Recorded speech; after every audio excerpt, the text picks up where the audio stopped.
Le couteau s'enfonça plus profondément dans la gorge de Marcus. Le sang coulait le long de son cou tandis que Dante Salazar se penchait vers lui, son haleine empestant la tequila et la violence. Tu te prends pour un héros, petit voyou? Ricana Salazar. Tu n'es rien, juste un autre déchet que je m'apprête à jeter. Derrière lui, trois membres du gang retenaient une fillette de 10 ans qui hurlait. Les yeux terrifiés d'Emma se fixèrent sur Marcus, ce garçon maigre et sans abri qui s'était interposé entre elle et ces monstres. Marcus serra son bâton de bois cassé, sa seule arme, son seul ami. Au loin, le grondement des moteurs Harley se fit plus fort. Salazar n'avait aucune idée de qui était la fille qu'il venait d'essayer d'enlever. Si vous voulez voir comment ce garçon sans abri est devenu une légende, abonnez-vous à notre chaîne et restez jusqu'à la fin. Laissez un commentaire pour nous dire depuis quelle ville vous nous regardez. Nous adorons voir jusqu'où nos histoires voyagent. 12 heures plus tôt, Marcus balançait son bâton de chêne dans le vide derrière le restaurant chinois de Chen. Le bois produisait un sifflement satisfaisant en fendant la brume matinale. Une fois, deux fois, un coup diagonal qui aurait coupé les jambes d'un homme si quelqu'un s'était tenu là. À 16 ans, Marcus avait appris que la survie ne dépendait pas de la taille ou de la force. Elle dépendait de la volonté de faire tout ce qu'il fallait. Le bâton était lisse sous ses paumes calleuses. Il l'avait trouvé dans une benne à ordures de chantier 6 mois plus tôt, un simple morceau de chêne jeté, mais il avait passé des semaines à le poncer, à le façonner, à enrouler des bandes de vieux T-shirts autour du manche pour l'empêcher de glisser. Tout ce qu'il savait sur le combat venait de vidéos YouTube regardées sur les ordinateurs de la bibliothèque et de dures leçons apprises dans les ruelles. Tu vas casser quelque chose, mec. Marcus fit tournoyer son bâton. Tommy se tenait à l'entrée de la ruelle, âgé de 12 ans, vêtu de vêtements sales, le regard trop vieux pour son visage. Un autre enfant abandonné que le monde avait oublié. Occupe-toi de tes affaires, Tommy. Je dis juste ça comme ça. Tommy donna un coup d'épée dans un caillou. Le neveu de Chin s'est fait agresser la semaine dernière. 3 types lui ont pris tout ce qu'il avait. Tu devrais te procurer une vraie arme, un couteau ou quelque chose comme ça. Marcus regarda son bâton. C'est assez réel comme ça. Un bâton contre des couteaux. C'est fou. Un couteau, ça veut dire s'approcher. Ça veut dire être prêt à voir le sang de quelqu'un sur ses mains. Marcus reprit son entraînement. Je ne suis pas prêt à franchir cette ligne. Peu importe, mec. Tommy traîna les pieds. Tu viens au refuge ce soir? Ils servent du pain de viande. Peut-être que cela signifiait non. Les refuges étaient dangereux à leur manière. Trop de gens entassés les uns sur les autres. Trop de prédateurs à la recherche de proies faciles. Marcus préférait les entrées d'immeubles, les bancs publics, parfois les voitures non verrouillées. Il était plus en sécurité seul. Tommy partit et Marcus reprit son entraînement. 50 coups, 50 parades, 50 coups d'estoc. À la fin, ses bras le brûlaient et ses épaules lui faisaient mal, mais il ne s'arrêta pas. La douleur n'était que la faiblesse qui quittait son corps. C'est du moins ce qu'il se disait. Il avait commencé à porter le bâton après ce qui était arrivé à Lily. Sa petite sœur, âgée de 8 ans, au sourire éclatant qui illuminait la pièce, avait l'habitude de fabriquer des colliers avec des pissenlits et de les lui mettre autour du cou comme s'il était un roi. Ils avaient été placés ensemble en famille d'accueil, leur dernier placement, avant que Marcus n'atteigne l'âge limite de 15 ans. Lily était encore assez jeune pour être adoptée, encore assez innocente pour croire aux fins heureuses. Mais leur père d'accueil avait d'autres idées en tête. Marcus avait remarqué la façon dont M. Henderson la regardait, la façon dont il trouvait des excuses pour être seul avec elle, la façon dont sa main s'attardait trop longtemps sur son épaule. Marcus l'avait signalé, avait appelé la ligne d'assistance téléphonique et supplié l'assistante sociale d'enquêter. Nous allons examiner la situation, lui avait-elle promis. Ces choses prennent du temps. Une semaine plus tard, Marcus est rentré de l'école et a trouvé Lily dans la baignoire, un flacon de pilule vide sur le sol. À 8 ans, elle avait décidé que le monde était trop dur. Monsieur Henderson a dit aux autorités qu'elle était déprimée. Le système l'a cru. Affaire classée. Accident tragique. Rien à voir ici. Marcus connaissait la vérité.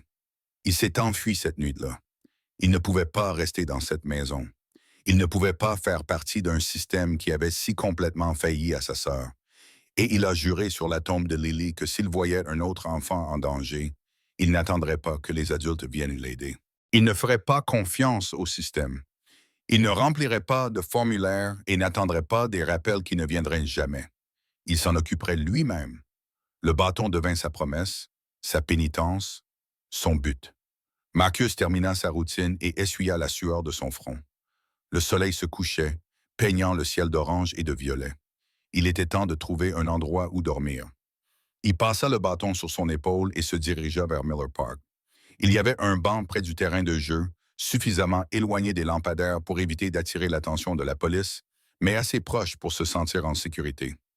Il marchait d'un pas décidé, la tête haute, les yeux scrutant les environs. Les enfants des rues qui avaient l'air d'être des victimes étaient traités comme des victimes. Il avait appris à dégager une aura « ne me cherche pas ». Même s'il était maigre comme un clou et n'aurait probablement pas pu intimider un élève de CE2. Le bâton l'aidait. Les gens le voyaient et faisaient des suppositions. Un gamin fou avec un bâton. Mieux valait le laisser tranquille. Il était à mi-chemin du parc lorsqu'il vit de la fillette. Elle avait peut-être 10 ans, un sac à dos rose avec des licornes dessus, des vêtements propres, des chaussures neuves, le genre d'enfant qui avait un foyer, une famille, une vie normale. Elle marchait avec un homme vêtu d'un gilet en cuir, un grand gaillard musclé comme un videur, les deux bras couverts de tatouages. Un garde du corps, comprit Marcus. Ce n'était pas un enfant quelconque qui rentrait de l'école. C'était quelqu'un d'important. Il s'arrêtait en devant d'un camion de glace. La fillette sautillait sur place tandis que le garde du corps, Marcus apprendrait plus tard qu'il s'appelait Cruz, commandait 2 cornets. Marcus aurait dû continuer son chemin. Il aurait dû s'occuper de ses affaires. Mais quelque chose le fit s'arrêter. Peut-être était-ce la façon dont Cruz vérifiait sans cesse son téléphone, l'air distrait. Peut-être était-ce la camionnette noire garée de l'autre côté de la rue, moteur allumé et vitres teintées. Peut-être était-ce le fait que le conducteur n'avait pas bougé depuis 20 minutes, restant assis là à observer. L'instinct de Marcus lui criait de faire attention. Il avait déjà vu cela auparavant, dans une autre ville, dans d'autres circonstances, mais le scénario était le même. Un prédateur attendant le bon moment, un gardien distrait, une cible vulnérable. Il traversa la rue en essayant d'avoir l'air décontracté et s'assit sur un banc à environ 10 mètres du camion de glace. Il posa son bâton sur ses genoux. Il fit semblant de jouer avec un iPhone cassé qu'il avait trouvé dans une poubelle.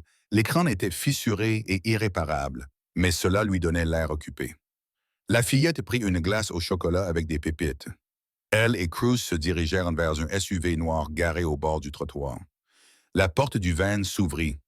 Tout se passa très vite. 3 hommes ont jailli comme des ressorts. Ils portaient des cagoules en tissu noir avec des trous grossiers pour les yeux.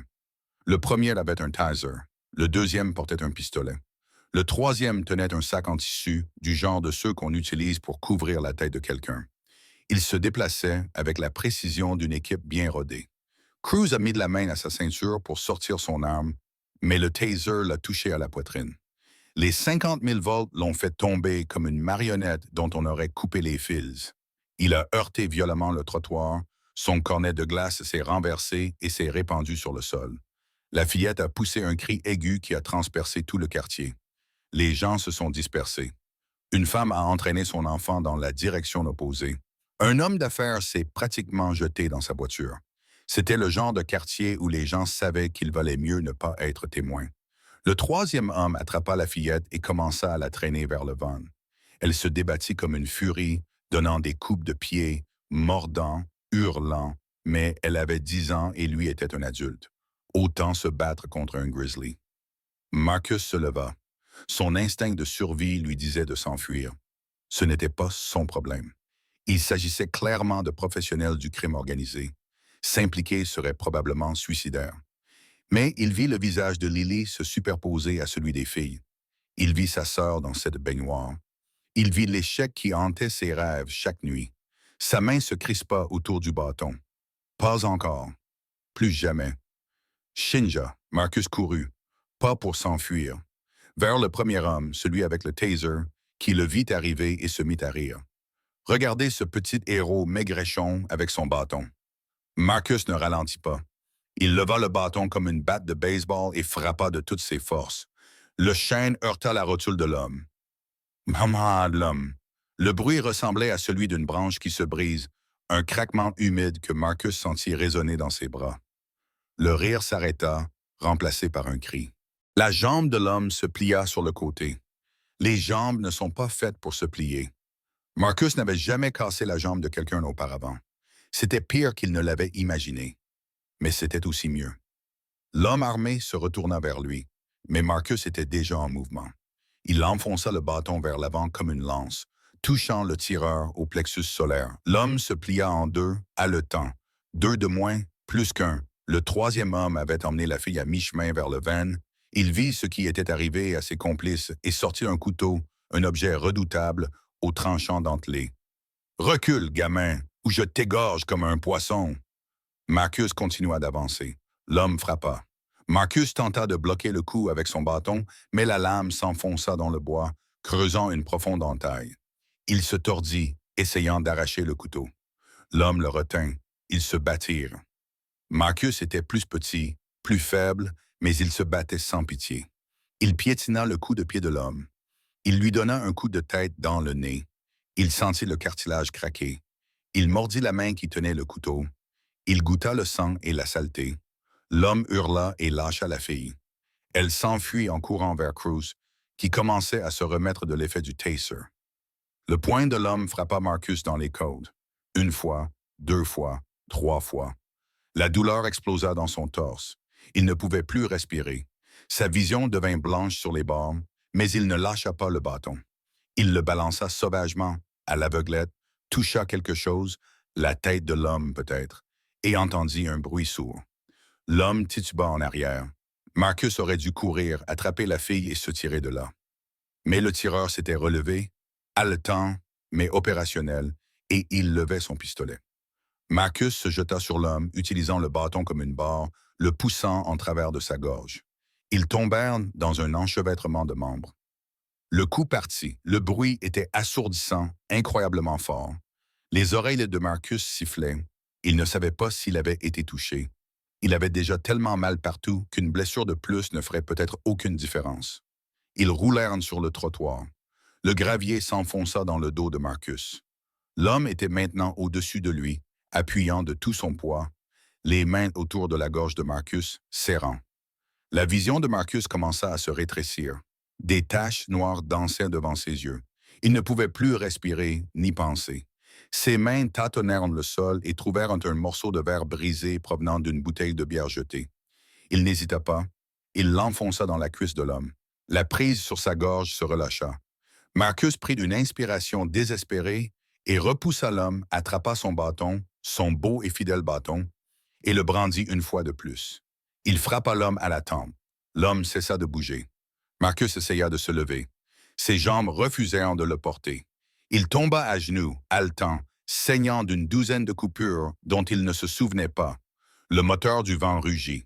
Le conducteur, qui était resté dans le véhicule tout ce temps, tentait de s'enfuir. Marcus se releva tant bien que mal et lança le bâton comme un javelot. Il virevolta dans les airs et fracassa le pare-brise, le réduisant en 1000 morceaux. La camionnette fit une embardée, heurta une voiture garée et continua sa route. Elle avait disparu, mais la fille était en sécurité. Cruz l'avait maintenant, la tirait dans le SUV et vérifiait qu'elle n'était pas blessée. Son visage était un masque de culpabilité et de fureur. Marcus se tenait là, au milieu de la rue, entouré de corps gémissants et de sang. La plupart étaient le sien. « Je l'ai fait », pensa-t-il. « Je l'ai vraiment fait. » Puis ses jambes se sont complètement dérobées sous lui. La dernière chose qu'il a entendue avant que l'obscurité ne l'envahisse, c'était le bruit de moteurs de moto, des dizaines, qui se rapprochaient. Marcus s'est réveillé en morceaux. Sa première sensation, c'était quelque chose de doux contre sa peau. Pas du béton, pas du carton, un vrai matelas. Des draps qui sentaient la lessive plutôt que la moisissure. Puis des bruits, des voix qui discutaient à voix basse, des bips d'appareils médicaux, le grondement lointain de motos. Enfin, la vue. Un plafond blanc immaculé avec des spots encastrés. Il a essayé de s'asseoir. Une douleur fulgurante lui a traversé le torse, comme si quelqu'un lui avait enfoncé un crampon de chemin de fer dans les côtes. Wow, wow, doucement, guerrier. Un homme est apparu dans son champ de vision périphérique. La cinquantaine bien avancée, les cheveux grisonnants attachés en queue de cheval, vêtu d'une blouse bleue éclaboussée de sang séché. Tu as 17 pointes de suture au côté, 12 au bras gauche, 8 au bras droit, et une commotion cérébrale qui t'a probablement bien secoué le cerveau. L'homme ajusta la poche de perfusion suspendue à côté du lit. Reste allongé. Où? La voix de Marcus sortit dans un croassement. Où suis-je? Au clubhouse des Devil's Hounds. Je suis Doc. Je ne suis pas vraiment médecin, mais j'ai soigné suffisamment de blessures par balle pour faire semblant. Doc l'étudia avec un intérêt professionnel. Tu as de la chance que cette blessure au couteau ait manqué tous les organes vitaux d'environ 5 cm. Si elle avait été plus profonde, tu aurais cette conversation avec Saint-Pierre. Marcus essaya de comprendre ce clubhouse, ce club de moteurs, ces Devil's Hounds. La fille va bien. Elle est traumatisée, mais physiquement indemne, grâce à toi. Doc s'assit sur le bord du lit. Tu veux me dire à quoi tu pensais? Affronter 3 hommes armés avec un bâton. Je ne pouvais pas les laisser l'emmener. La plupart des gens auraient appelé la police. La police est lente. Doc rit d'un rire sec et sans humour. Tu as raison. La porte s'ouvrit, un homme entra et soudain, la pièce sembla plus petite. Il avait peut-être 45 ans, une barbe grisonnante et des yeux d'acier. Un diamètre probablement 115 kilos, tout en muscles et en cicatrices. Il portait un gilet en cuir couvert de patchs. Devil's Hounds MC dans le dos, président sur le devant. Marcus n'avait jamais vu quelqu'un qui dégageait autant d'autorité que cet homme. Doc, comment va notre invité? Stable, têtu, il demande où est son bâton. L'expression de l'homme se transforma en quelque chose qui ressemblait à du respect. Bien sûr qu'il l'est. Il se déplaça de l'autre côté du lit, sa présence remplissant la pièce. Marcus, c'est ça? C'est ce qui était écrit sur ta carte d'identité. Marcus acquiesça. Il avait oublié qu'il avait une carte d'identité, un permis d'apprenti conducteur qu'il n'avait jamais renouvelé parce qu'il s'était enfoui avant de pouvoir passer l'examen. Je suis Victor Reyes. On m'appelle Stone. Je suis le président du Devil's Hounds Motorcycle Club National Chapter. La voix de Stone était soigneusement contrôlée, mais Marcus pouvait entendre l'émotion qui se cachait derrière. La fille que tu as sauvée, Emma, c'est ma fille, mon unique enfant. Marcus ne savait pas quoi dire. Ce que tu as fait aujourd'hui. Stone secoua lentement la tête. Il n'y a pas de mots pour décrire ça. Tu t'es interposé entre des ravisseurs armés et ma petite fille. Tu les as repoussés avec un simple bâton. Tu comprends à quel point c'est rare, à quel point c'est fou, courageux et stupide. J'ai juste fait ce qu'il fallait faire. Non, tu as fait ce que personne d'autre n'aurait fait. Stone fouilla dans son gilet et en sortit le bâton de Marcus. Il était en 2 morceaux, cassé pendant le combat, mais quelqu'un l'avait réparé. La cassure avait été recouverte d'un fil d'argent qui reflétait la lumière et renforcée par des bandes métalliques. La poignée avait été recouverte d'un nouveau tissu, noir et doux. Et sur toute la longueur, gravée avec soin, se trouvaient les mots suivants. Le courage n'est pas l'absence de peur, mais la décision que quelque chose d'autre est plus important. En dessous, le logo des Devil's Hounds, une tête de chien hargneuse entourée de flammes. Il s'est cassé pendant le combat, dit Stone doucement. Mais les choses cassées peuvent être rendues plus solides. Notre forgeron l'a renforcé. Il plaça le bâton dans les mains tremblantes de Marcus. Ce n'est plus seulement un bâton, mon garçon. C'est un symbole, la preuve de ce que tu as accompli. Marcus passa ses doigts sur le fil d'argent. Le nouveau poids semblait juste, équilibré, puissant. Il y a autre chose. Stone désigna une petite plaque métallique fixée à la base. Gravée dessus. Propriété de Marcus Devil's Hounds MC. Je ne suis pas dans votre club, pas encore. L'âge légal pour devenir membre est 16 ans. Stone croisa son regard. Mais cela n'a pas d'importance. À partir d'aujourd'hui, tu es sous la protection des Devil's Hounds.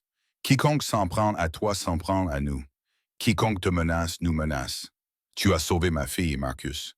Cela fait de toi un membre de la famille. La famille, ce mot frappa Marcus comme un coup physique. Il n'avait plus de famille depuis Lily. Il n'avait pas osé espérer en avoir une. Je ne comprends pas, murmura Marcus. Tu n'as pas besoin de comprendre. Accepte-le simplement. Stone se leva. Repose-toi, guéri. Quand tu seras prêt, nous parlerons de ton avenir. Mais sache ceci. Tu ne dormiras plus jamais dans la rue. Tu n'auras plus jamais faim. Tu ne seras plus jamais seul. C'est ma promesse. Il se retourna pour partir, puis s'arrêta à la porte. Et Marcus, merci d'avoir sauvé la vie de ma fille. Je ne pourrai jamais rembourser cette dette, mais je passerai le reste de ma vie à essayer. Après son départ, Marcus resta allongé là, serrant son bâton réparé, les larmes coulant sur son visage pour la première fois depuis la mort de Lily. 3 jours plus tard, Doc déclara que Marcus était suffisamment stable pour être transféré de l'infirmerie à une vraie chambre. Le Devil's Hounds Clubhouse n'avait rien à voir avec ce que Marcus avait imaginé. Il s'était représenté un bar miteux avec des tables de billard et des enseignes lumineuses de bière. Au lieu de cela, c'était une forteresse, un entrepôt reconverti avec des murs renforcés, des caméras de sécurité à chaque coin et des gardes armés à l'entrée. Sa chambre se trouvait au 2e étage, au bout d'un couloir décoré de souvenirs de motos et de photos d'anciens membres. La chambre elle-même était simple mais propre. Un lit, une commode, un petit bureau, une fenêtre donnant sur le parking où des dizaines de Harley étaient alignés en rangées bien ordonnées. Quelqu'un, probablement Stone, lui avait laissé des vêtements. Des jeans neufs, des t-shirts, un sweat à capuche, des chaussettes et des sous-vêtements. Les premiers vêtements neufs que Marcus possédait depuis plus d'1 an. Il regardait par la fenêtre lorsqu'on frappa à la porte. Entrez. La porte s'ouvrit lentement. Emma se tenait là, toute petite dans l'embrasure de la porte. Elle portait un plateau avec un sandwich et un verre de lait. Son sac à dos licorne pendait à une épaule, un peu sale à cause de l'incident, mais intact. « Bonjour, dit-elle timidement. Papa m'a dit que je pouvais t'apporter à manger si tu voulais, si ça te convenait. » Marcus s'assit prudemment, en faisant attention à ses points de suture. « Oui, ça me convient. » Elle posa le plateau sur le bureau et s'assit sur le bord de la chaise, les mains jointes sur ses genoux. De près, Marcus pouvait voir qu'elle avait les yeux gris acier de son père, même si les siens dégageaient une chaleur que les pierres n'avaient pas. « Je voulais te remercier, » dit Emma précipitamment, « de m'avoir sauvé. Les méchants voulaient m'enlever, et tu les as arrêtés même si tu as été gravement blessé, et j'avais tellement peur. Mais ensuite, tu étais là, et tout va bien. » « Tu n'as pas à me remercier, » l'interrompit Marcus doucement. « Tu n'as pas à me remercier, mais je le fais quand même. Papa dit que tu es un héros. Il dit que tu es plus courageux que la plupart de ces gars, et ils sont tous très grands et effrayants. » Marcus prit le sandwich. Du beurre de cacahuètes et de la confiture coupée en triangles. « Je ne suis pas un héros. J'ai juste fait ce que n'importe qui aurait fait. »« Non. » Emma secoua fermement la tête. « La plupart des gens se sont enfuis. Je les ai vus. Tout le monde s'est enfui sauf toi. » Elle n'avait pas sort. Marcus mordit dans le sandwich pour éviter de répondre. « Papa dit que tu vas vivre ici maintenant, » continua Emma. « C'est vrai? Je ne sais pas. Peut-être pendant un certain temps. J'espère que oui. » Elle sourit, dévoilant des dents écartées qui firent mal au cœur à Marcus. « Alors on pourra être amis. Je n'ai pas beaucoup d'amis. Papa dit que ce n'est pas sûr pour moi d'aller à l'école normale à cause de son travail. Alors j'ai un tuteur. Je me sens parfois seul. Je sais ce que c'est que de se sentir seul. » Ils restèrent assis dans un silence confortable pendant que Marcus mangeait. Quand il eut fini, Emma se leva et prit le plateau. « Je dois faire mes devoirs maintenant, mais je peux revenir te voir demain? »« Bien sûr. »« D'accord. Au revoir, Marcus. Merci encore. » Après son départ, Marcus s'allongea sur le lit et fixa le plafond. Le personnel s'appuya contre le mur à côté de lui, les bandes argentées captant la lumière de l'après-midi. Il passa ses doigts sur les mots gravés. Le courage n'est pas l'absence de peur. Il avait été terrifié pendant ce combat, certain à chaque seconde qu'il allait mourir.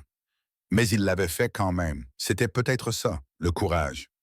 Ce soir-là, Stone vint dans la chambre de Marcus avec un épais dossier. Tu dois voir ça. Il posa le dossier sur le lit. À l'intérieur se trouvaient des photos de surveillance, des impressions de SMS, des documents financiers et la photo d'un homme aux traits anguleux, au regard froid et au tatouage de serpent enroulé autour du cou. « Il s'appelle Dante Salazar, » dit Stone. La trentaine ancien membre d'un cartel, il dirige maintenant un réseau de distribution de drogue appelé Los Diablos depuis la zone industrielle. Il essaie depuis des mois de s'imposer sur notre territoire. Marcus examina la photo. C'était donc lui qui avait envoyé des ravisseurs pour enlever une fillette de 10 ans. « Pourquoi me montrez-vous ça? Parce que vous méritez de savoir qui a essayé d'enlever Emma. Et parce que Stone s'appuya contre le bureau, les bras croisés. Les gars et moi avons discuté. Nous allons nous occuper de Diablo. Dans 3 jours, nous allons leur porter un coup dur, détruire leurs opérations, envoyer un message. Bien. Stone haussa les sourcils. Bien. Ils ont essayé de faire du mal à une petite fille. Ils doivent payer pour ça. Ils le feront. Mais je veux que tu comprennes ce que cela signifie. Nous n'allons pas simplement leur mettre une raclée. Nous allons brûler tout ce qu'ils possèdent. Ce ne sera pas propre. Ce ne sera pas légal. Ce ne sera pas joli.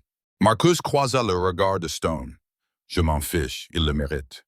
Peut-être, mais ce genre de violence a un prix. Ça te change, ça te rend plus dur. La voix de Stone s'adoucit. Je ne veux pas ça pour toi. Pas si je peux l'éviter. Je suis déjà dur. Stone l'observa longuement. Oui, je suppose que tu l'es. Il rassembla le dossier et se dirigea vers la porte. Va dormir, Marcus. Demain, tu commences l'entraînement. Hammer va t'apprendre à vraiment utiliser ce bâton. Après le départ de Stone, Marcus resta éveillé pendant des heures. Il pensa à Lily, à Emma, aux monstres qui s'en prenaient aux enfants et au système défaillant qui les laissait faire. Il pensa à la photo de Dante Salazar et prit une décision. Il n'allait pas rester les bras croisés pendant que les chiens du diable partaient en guerre. Il allait être là, d'une manière ou d'une autre. Le lendemain matin, Hammer trouva Marcus dans le parking avant le lever du soleil. Stone dit « Tu as besoin d'entraînement. » Hammer était une montagne d'hommes. Il avait le crâne rasé, une barbe qui lui descendait jusqu'à la poitrine et des mains comme des marteaux. « Montre-moi ce que tu sais faire. » Marcus saisit son bâton et se mit en position, celle qu'il avait apprise tout seul grâce à des vidéos YouTube et à des combats de rue. Hammer l'observa pendant environ 3 secondes. « C'est nul. Excuse-moi. Ta position est mauvaise. Tu annonces chacun de tes mouvements. Un aveugle pourrait voir tes attaques arriver. » Hammer fit lentement le tour de lui. « Tu as survécu à ce combat grâce à ton courage et à ta chance. » La chance finit par tourner. Marcus sentit son visage rougir. « J'ai mis 3 hommes armés à terre et j'ai failli mourir en le faisant. » Hammer s'arrêta devant lui. « Tu veux survivre au prochain combat? Oublie tout ce que tu crois savoir. » Pendant les 2 heures qui suivirent, Hammer démolit Marcus et le reconstruisit à partir de zéro. Le bon jeu de jambes, la répartition du poids, comment générer de la puissance à partir de la rotation plutôt que de la seule force des bras, comment passer d'une technique à l'autre sans s'arrêter. Le Philippine Key Hammer expliqua « Le combat au bâton. Je l'ai appris aux Philippines il y a 20 ans. Ça m'a sauvé la vie plus de fois que je ne peux compter. » À la fin, les bras de Marcus tremblaient et ses pointes de suture lui faisaient mal. Mais il comprit qu'il s'était battu comme un amateur. Hammer lui montrait comment se battre comme un professionnel. « Demain à la même heure, dit Hammer.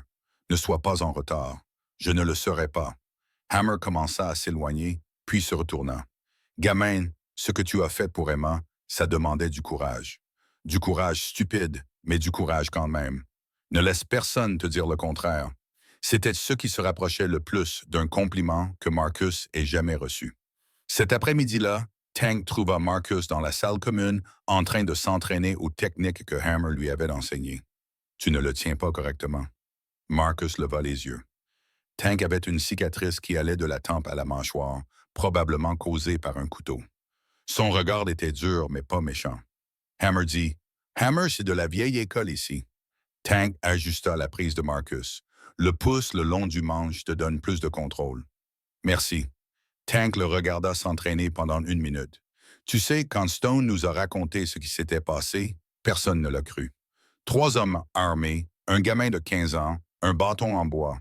Il secoua la tête. Puis nous avons vu les images de vidéosurveillance. Il y a des images. Le camion de glace avait une caméra. Il a tout filmé. L'expression de Tank changea. « Je suis dans ce club depuis 20 ans. J'ai vu beaucoup de combattants, beaucoup d'hommes courageux, » fit-il après une pause. « Je n'ai jamais rien vu de tel que ce que tu as fait. » Marcus ne savait pas quoi dire. « La plupart des gens se figent, » continua Tank. « Quand il y a de la violence, quand quelqu'un est en danger, la plupart des gens se figent.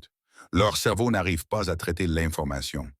Mais toi, tu ne t'es pas figé. Tu as agi. Tu t'es battu. Tu as gagné. » Il tapota l'épaule de Marcus. « Ce n'est pas quelque chose qui s'apprend. C'est quelque chose d'inné. » Au cours des jours suivants, Marcus s'habitua au rythme du club.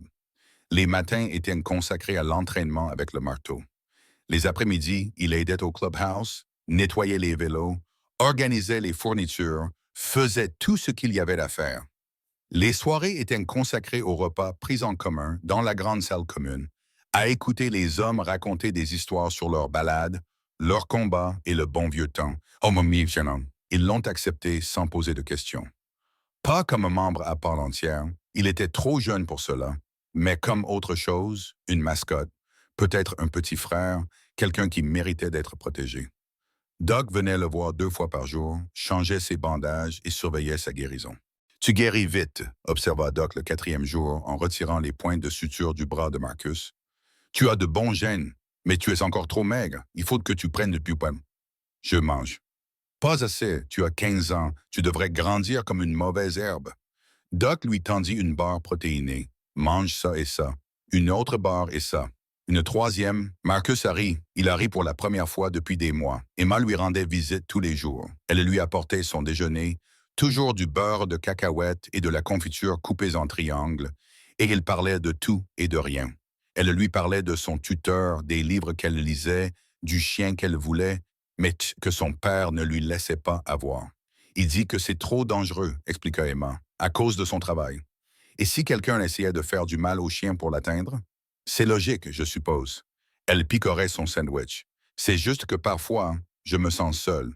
Les autres enfants de mon ancienne école, avant que papa ne me retire de l'école, ils ne comprenaient pas. Leurs pères avaient des emplois normaux, comptables, avocats, etc. Mon père, dit-elle avant de s'interrompre. Ton père protège les gens, dit Marcus. C'est important. Tu le penses vraiment? Je le sais. Emma sourit alors de ce sourire édenté qui fit mal au cœur à Marcus. Je suis contente que tu sois là, Marcus. C'est agréable d'avoir quelqu'un à qui parler. Quelqu'un qui n'est pas un adulte. Je suis content d'être là, moi aussi. Et il le pensait vraiment. Pour la première fois depuis la mort de Lily, il avait l'impression d'avoir sa place quelque part. Le 5e soir, Stone convoqua une réunion, pas à l'église. Marcus n'avait pas le droit d'aller à l'église, mais à autre chose, quelque chose de non officiel. Marcus était allongé dans son lit lorsqu'il entendit frapper à la porte. Il ouvrit et trouva Stone debout devant lui, avec 8 hommes derrière lui, tous portant l'écusson des Devil's Hounds. « Désolé de te déranger, dit Stone, mais les gars voulaient rencontrer officiellement le gamin qui avait affronté 3 Diablos avec un bâton. » Ils entrèrent dans la petite pièce, la remplissant de cuir et de tatouages, et de violence à peine contenue. Stone désigna chaque homme à tour de rôle. « Voici Hammer, tu le connais. Tank Bones, notre secrétaire. Reaper, Ghost, Diesel, Chains, Smoke, tous membres à part entière. » Chaque homme acquiesça lorsque son nom fut prononcé. Ils avaient l'air capables de mettre Marcus en pièces à main nue, mais leurs expressions étaient respectueuses, presque révérencieuses. Hammer s'avança. « Gamin, je fais partie de ce club depuis 20 ans. J'ai participé à plus de bagarres que je ne peux en compter, et je n'ai jamais rien vu de tel que ce que tu as fait. 3 hommes armés, et tu t'es simplement jeté sur eux. Sans renfort, sans hésitation. C'est de la folie courageuse, ajouta Tank. Ou juste de la folie. Quoi qu'il en soit, respect. Bones s'éclaircit la gorge. Il était plus âgé que les autres, peut-être 60 ans, avec des lunettes de lecture perchées sur le nez. Nous voulions te donner quelque chose en guise de remerciement pour Sophie. Il tendit à Marcus un gilet en cuir. Il était plus petit que ceux que portaient les hommes, mais clairement fabriqué dans le même matériau. Le logo des Devil's Hound était brodé dans le dos.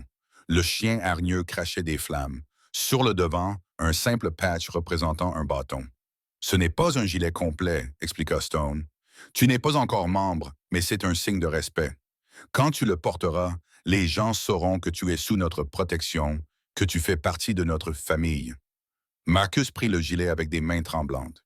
Il était doux, usé, et sentait le cuir et les gaz d'échappement des motos. Il l'enfilait. Il lui allait parfaitement. « Il y a une cérémonie, continua Stone, quand quelqu'un gagne son nom de route, son surnom. Habituellement, c'est voté par le chapitre, mais dans ton cas, c'était unanime. » Il fit une pause. « Staff, le gamin qui a repoussé des kidnappeurs avec un bâton en bois, le gamin qui a plus de cœur que de bon sens. » Les hommes rirent, pas de manière moqueuse, mais chaleureuse, acceptante. Reaper prit la parole. Il était maigre et avait les yeux hantés. Si tu as besoin de quoi que ce soit, petit, viens nous voir. Tu fais partie de la bande maintenant. Ils sortirent un par un, chacun tapotant l'épaule de Marcus ou ébouriffant ses cheveux. Stone resta en arrière. Ça va? Je ne sais pas qui je suis. C'est normal. Il y a beaucoup à assimiler. Stone s'assit sur le bord du bureau. Tu dois savoir que nous allons nous venger des Diablos pour ce qu'ils ont tenté de faire à Emma. Ça va mal tourner. Tant mieux. Stone haussa les sourcils. Tant mieux. Ils ont essayé de faire du mal à une petite fille. Ils doivent me payer pour ça. Ils le feront. Mais je veux que tu comprennes ce que cela signifie. Nous n'allons pas simplement leur mettre une raclée. Nous allons les détruire, brûler leurs opérations. Faire un exemple. Les yeux de Stone étaient durs. Ça ne sera ni propre, ni légal, ni joli. Marcus soutint son regard sans broncher. Je m'en fiche. Il le mérite, peut-être, mais ce genre de violence a un prix. Ça te change, ça te rend plus dur. La voix de Stone s'adoucit. Je ne veux pas ça pour toi. Pas si je peux l'éviter. Je suis déjà dur. Stone l'observa longuement. Oui, je suppose que tu l'es. Le lendemain, Marcus fit une bêtise. Il alla voir le prisonnier. Il avait entendu Tank et Hammer parler de lui, l'un des ravisseurs détenus au sous-sol, celui que Marcus avait mordu pendant la bagarre. Il s'appelait Carlos et il chantait comme un canari, révélant tout ce qu'il savait sur les activités de Salazar. Marcus trouva Doc à l'infirmerie. « J'ai besoin de te poser une question officieusement. » Doc leva les yeux de son inventaire. « Ça semble inquiétant. Le Diablo que j'ai mordu pendant la bagarre, il est au sous-sol. » « Oui, il a le bras cassé à cause du coup que tu lui as donné avec le bâton, plus une vilaine morsure qui s'est infectée. Il a parlé. Il nous a tout dit. » L'expression de Doc est devenue soigneusement neutre. « Pourquoi? Je veux le voir. Ce n'est pas une bonne idée. Je me fiche de savoir si c'est une bonne idée. Je dois le voir. » Marcus marqua une pause. « Je dois comprendre pourquoi quelqu'un ferait ça. S'en prendre à un enfant. » Le docteur resta silencieux pendant un long moment. Puis il soupira. « Laissez-moi parler à la Stone. » 1 heure plus tard, Tank conduisit Marcus au sous-sol. L'endroit était froid et fonctionnel. Il n'y avait pas de fenêtre, juste une chaise boulonnée au sol. Diablo était assis sur cette chaise, les mains attachées dans le dos avec des liens en plastique. Il avait de l'air mal en point, couvert de bleu, pâle, le bras dans une écharpe de fortune. Quand il vit Marcus, ses yeux s'écarquillèrent. « Toi, le gamin avec le bâton. » Marcus s'approcha lentement. « Comment tu t'appelles? »« Carlos. »« Carlos? » Marcus s'arrêta à quelques mètres de lui. « T'as essayé de kidnapper une fillette de 10 ans. Je ne faisais que suivre les ordres, mec. » La voix de Carlos était désespérée. Salazar dit, « Je me fiche de ce qu'a dit Salazar. Tu as fait un choix. » Carlos détourna le regard. « Oui, c'est vrai. Et maintenant, je vais mourir pour ça. C'est ça? » Marcus ne répondit pas. Au lieu de cela, il demanda, « Pourquoi s'en prendre à une enfant? » Pour avoir un moyen de pression. La voix de Carlos était monocorde, vaincu. Salazar pensait que si nous avions la fille de Stone, nous pourrions le forcer à se retirer de notre territoire et ouvrir de nouvelles voies de distribution. Ça devait être un enlèvement propre. Entrer et sortir sans violence. Tu avais un couteau pour faire semblant. Nous n'allions pas lui faire de mal. Foutaise. La voix de Marcus était froide. Tu as pointé ce couteau vers moi. Tu étais prêt à t'en servir. Carlos tressaillit. Tu nous as attaqués. Nous nous sommes défendus. Tu étais en train d'enlever une enfant. Marcus sentit la rage monter en lui. Elle a 10 ans. Elle a un sac à dos avec une licorne, elle aime la glace au chocolat et elle prépare des sandwichs au beurre de cacahuètes pour les gens qu'elle aime. Et tu allais lui mettre un sac sur la tête et la jeter dans une camionnette. Le visage de Carlos se décomposa. J'ai moi-même des enfants, des filles. Je ne lui aurais jamais fait de mal, alors tu aurais dû y penser avant de l'attraper. Marcus le fixa longuement. Cet homme, ce lâche qui essayait de justifier l'injustifiable. Où est Salazar maintenant? Je ne sais pas. Il se déplace sans cesse. Il ne reste jamais au même endroit. Mais tu connais ses opérations, ses planques, ses habitudes. Oui, et je leur ai déjà tout dit. La voix de Carlos était creuse. Ils ont les plans, les horaires, tout. Je leur ai tout donné. Mais ça n'aura aucune importance. Je suis quand même mort. Tank prit la parole depuis le seuil de la porte. Gamin, on en a fini ici. Marcus se retourna et sortit. Il était à mi-chemin dans les escaliers lorsqu'il entendit Carlos l'appeler. Hé, gamin, pour ce que ça vaut, je suis désolé. Pour la fille, pour tout. Marcus ne se retourna pas. Cette nuit-là, Emma vint dans sa chambre. Il était tard, presque minuit. Elle portait un pyjama avec des chats dessinés dessus et elle avait l'air effrayée. Salut. Sa voix était faible. Je peux entrer? Bien sûr. Elle s'assit sur le bord de son lit, ramenant ses genoux contre sa poitrine. Papa va se battre contre les méchants demain. Oui. Tu as peur? Marcus réfléchit d'un instant à la question. Un peu, mais ton papa est intelligent et fort. Il s'en sortira. Il a promis qu'il reviendrait. La voix d'Emma se brisa, mais les adultes ne tiennent pas toujours leurs promesses. La douleur dans sa voix transperça Marcus comme un couteau. Cette enfant douce et innocente, avait déjà appris que le monde était cruel et injuste, tout comme Lily l'avait appris, tout comme Marcus l'avait appris. Il passa son bras autour d'elle. Pas ton père, il ne rompra pas cette promesse. Comment le sais-tu? Parce qu'il a toi qui l'attends, et c'est la chose la plus importante au monde. Emma se blottit contre son épaule. Ils restèrent assis en silence, écoutant les motos qui se préparaient dans le parking en contrebas. Des hommes qui criaient, des moteurs qui vrombissaient, des bruits de guerre. Marcus. Oui. Tu peux me promettre quelque chose? Quoi? Promets-moi que tu ne partiras pas. Promets-moi que tu seras encore là quand papa reviendra. Marcus sentit son cœur se serrer. Je te le promets. Elle le serra très fort dans ses bras. Merci de m'avoir sauvé, d'être mon ami, pour tout. Après son départ, escorté jusqu'à sa chambre par l'un des membres restés pour garder le clubhouse, Marcus alla à la fenêtre. Il pouvait voir le parking en contrebas, des hommes vérifiant leurs armes, enfilant leurs gilets pare-balles, chargeant les véhicules. C'était le moment, la nuit de l'opération. Stone lui avait interdit de participer à l'assaut, lui avait fait promettre de rester au clubhouse où il était en sécurité.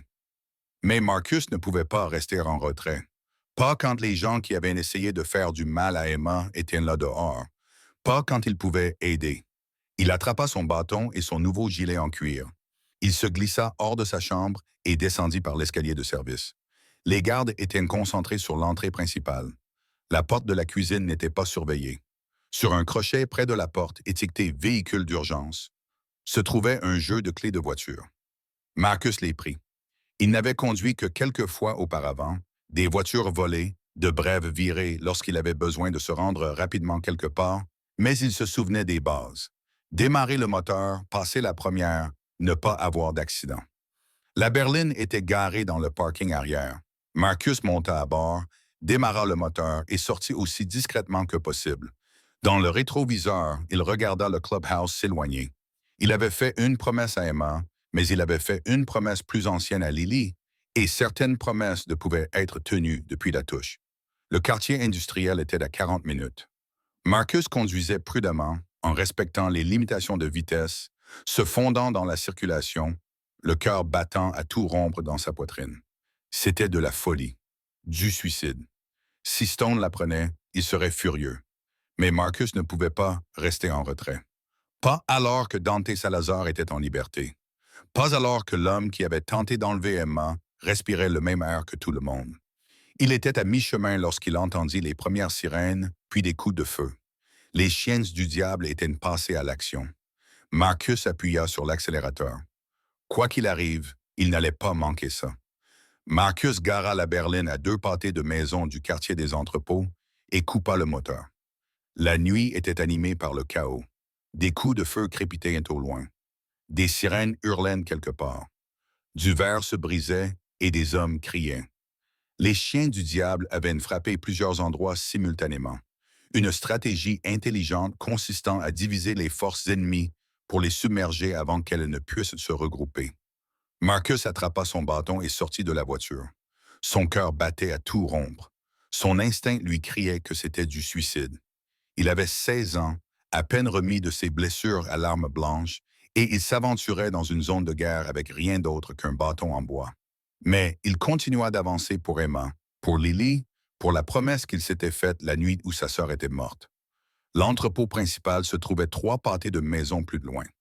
Marcus pouvait voir les projecteurs des véhicules d'urgence et des silhouettes se déplacer dans l'ombre. Il fit le tour par l'arrière, en restant baissé, utilisant les voitures garées et les bennes à ordures comme couverture. Son entraînement avec le marteau fit effet. Bouger doucement, rester silencieux. Ne pas attirer l'attention. Il atteignit le quai de chargement à l'arrière du bâtiment. Un seul garde se tenait là, avec les couleurs de Diablo sur son gilet, changeant nerveusement de pied. L'homme jetait des coups d'œil vers les bruits de la bataille, se demandant clairement s'il devait s'enfuir. Marcus ne lui laissa pas le temps de se décider. Il se précipita vers lui, levant son bâton et balaya les jambes de l'homme. Le garde heurta violemment le béton. Marcus enchaîna avec un coup au plexus solaire, lui coupant le souffle. « Où est Salazar ?» demanda l'homme, haletant, luttant pour respirer. Marcus appuya son bâton contre sa gorge. « Où est Salazar à l'intérieur ?» Les mots sortirent étouffés. Au 2e étage, dans le bureau. Marcus attacha les mains de l'homme avec des liens en plastique qu'il avait pris dans les fournitures du clubhouse et le bâillonna avec son propre bandana. Puis il se glissa à l'intérieur. L'entrepôt était en plein chaos. Les chiens du diable étaient partout, ligotant Diablo, détruisant le matériel, mettant les lieux à sac. Personne ne remarqua un maigre gamin vêtu d'un gilet en cuir qui se déplaçait dans l'ombre. Ils étaient trop occupés à gagner. Marcus trouva les escaliers et monta au 2e étage. Ses pointes de suture tiraient à chaque pas, lui envoyant des élancements de douleur dans le côté. Il les ignora. Le couloir était vide. L'action se déroulait principalement en bas. Une porte laissait passer de la lumière par le bas, la seule pièce encore occupée. Marcus testa la poignée, verrouillée. Il recula d'un pas et donna un coup de pied. La porte trembla mais tint bon. Il donna un autre coup de pépite plus fort. Le cadre se fendit, la porte s'ouvrit brusquement, et là se trouvait Dante Salazar. L'homme était exactement comme sur sa photo. Des traits anguleux, des yeux froids, un tatouage en forme de serpent enroulé autour de son cou. Il se tenait derrière un bureau, en train de fourrer de l'argent dans un sac de sport. Un pistolet était à portée de main. Quand il vit Marcus, il éclata de rire. « Tu te fous de moi. » La voix de Salazar était pleine de mépris. « Le bâton, gamin. C'est toi qui as causé tous ces problèmes. » Marcus leva son bâton. « Oui, le bâton, gamin. Et qu'est-ce que tu comptes faire exactement? Me tuer? » Salazar se désigna lui-même. « Si je dois le faire, je le ferai. » Quelque chose changea dans l'expression de Salazar. Pas de la peur, pas encore, mais une réévaluation. « C'est toi qui as éliminé mes gars quand ils ont enlevé la fille. Elle s'appelle Emma. Je me fiche de son nom. » La main de Salazar se dirigea vers le pistolet. Elle était un moyen d'arriver à mes fins. Rien de personnel. Elle a 10 ans. Et Stone est le président d'un club de motards qui saigne à blanc mon organisation depuis des mois. Les doigts de Salazar se refermèrent sur l'arme. Les affaires sont les affaires, petit. Tu comprendras quand tu seras plus âgé. Je ne vieillirai pas si tu me tires dessus. Tu es intelligent. Salazar leva le pistolet. Un dernier mot? Marcus bougea. Le coup partit. La balle passa si près de sa tête qu'il sentit la pression de l'air changer contre son oreille. Mais il était déjà à l'intérieur de la garde de Salazar, balançant déjà le bâton dans un arc serré. Le chêne frappa le poignet de Salazar. Les os craquèrent. Le pistolet tomba bruyamment sur le sol. Salazar lança un coup de poing avec son autre main, touchant Marcus à la mâchoire. Des étoiles explosèrent dans son champ de vision.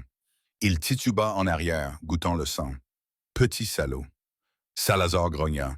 Il plongea vers le pistolet. Marcus se remit et abattit son bâton sur la main tendue de Salazar. D'autres os se brisèrent. Salazar poussa un cri aigu, semblable à celui d'un animal. « Tu as essayé d'enlever Emma. » La voix de Marcus était étrangement calme. « Tu as envoyé des hommes kidnapper une petite fille. C'était juste du business. » Du business. Marcus le frappa à nouveau, cette fois dans les côtes. Il entendit quelque chose craquer. Les enfants sont intouchables. Tout le monde le sait. Même les criminels, même les monstres. Salazar s'effondra contre le bureau, serrant sa main cassée. « Tu te prends pour un héros? Tu crois que ça change quelque chose? Je me fiche d'être un héros. Je veux juste m'assurer que tu ne feras plus jamais de mal à un enfant. » Marcus leva son bâton pour frapper à nouveau, puis se figea. Il pouvait facilement tuer cet homme. Salazar était blessé, désarmé, sans défense. Un seul coup à la tête, c'est tout ce qu'il fallait. Mais quelque chose l'en empêcha. Ce n'était ni la peur, ni la pitié, mais autre chose. S'il faisait cela, s'il devenait un meurtrier, il franchirait une ligne qu'il ne pourrait jamais franchir. Il deviendrait ce qu'il détestait, ce qui avait détruit Lily. Le système avait failli à sa sœur.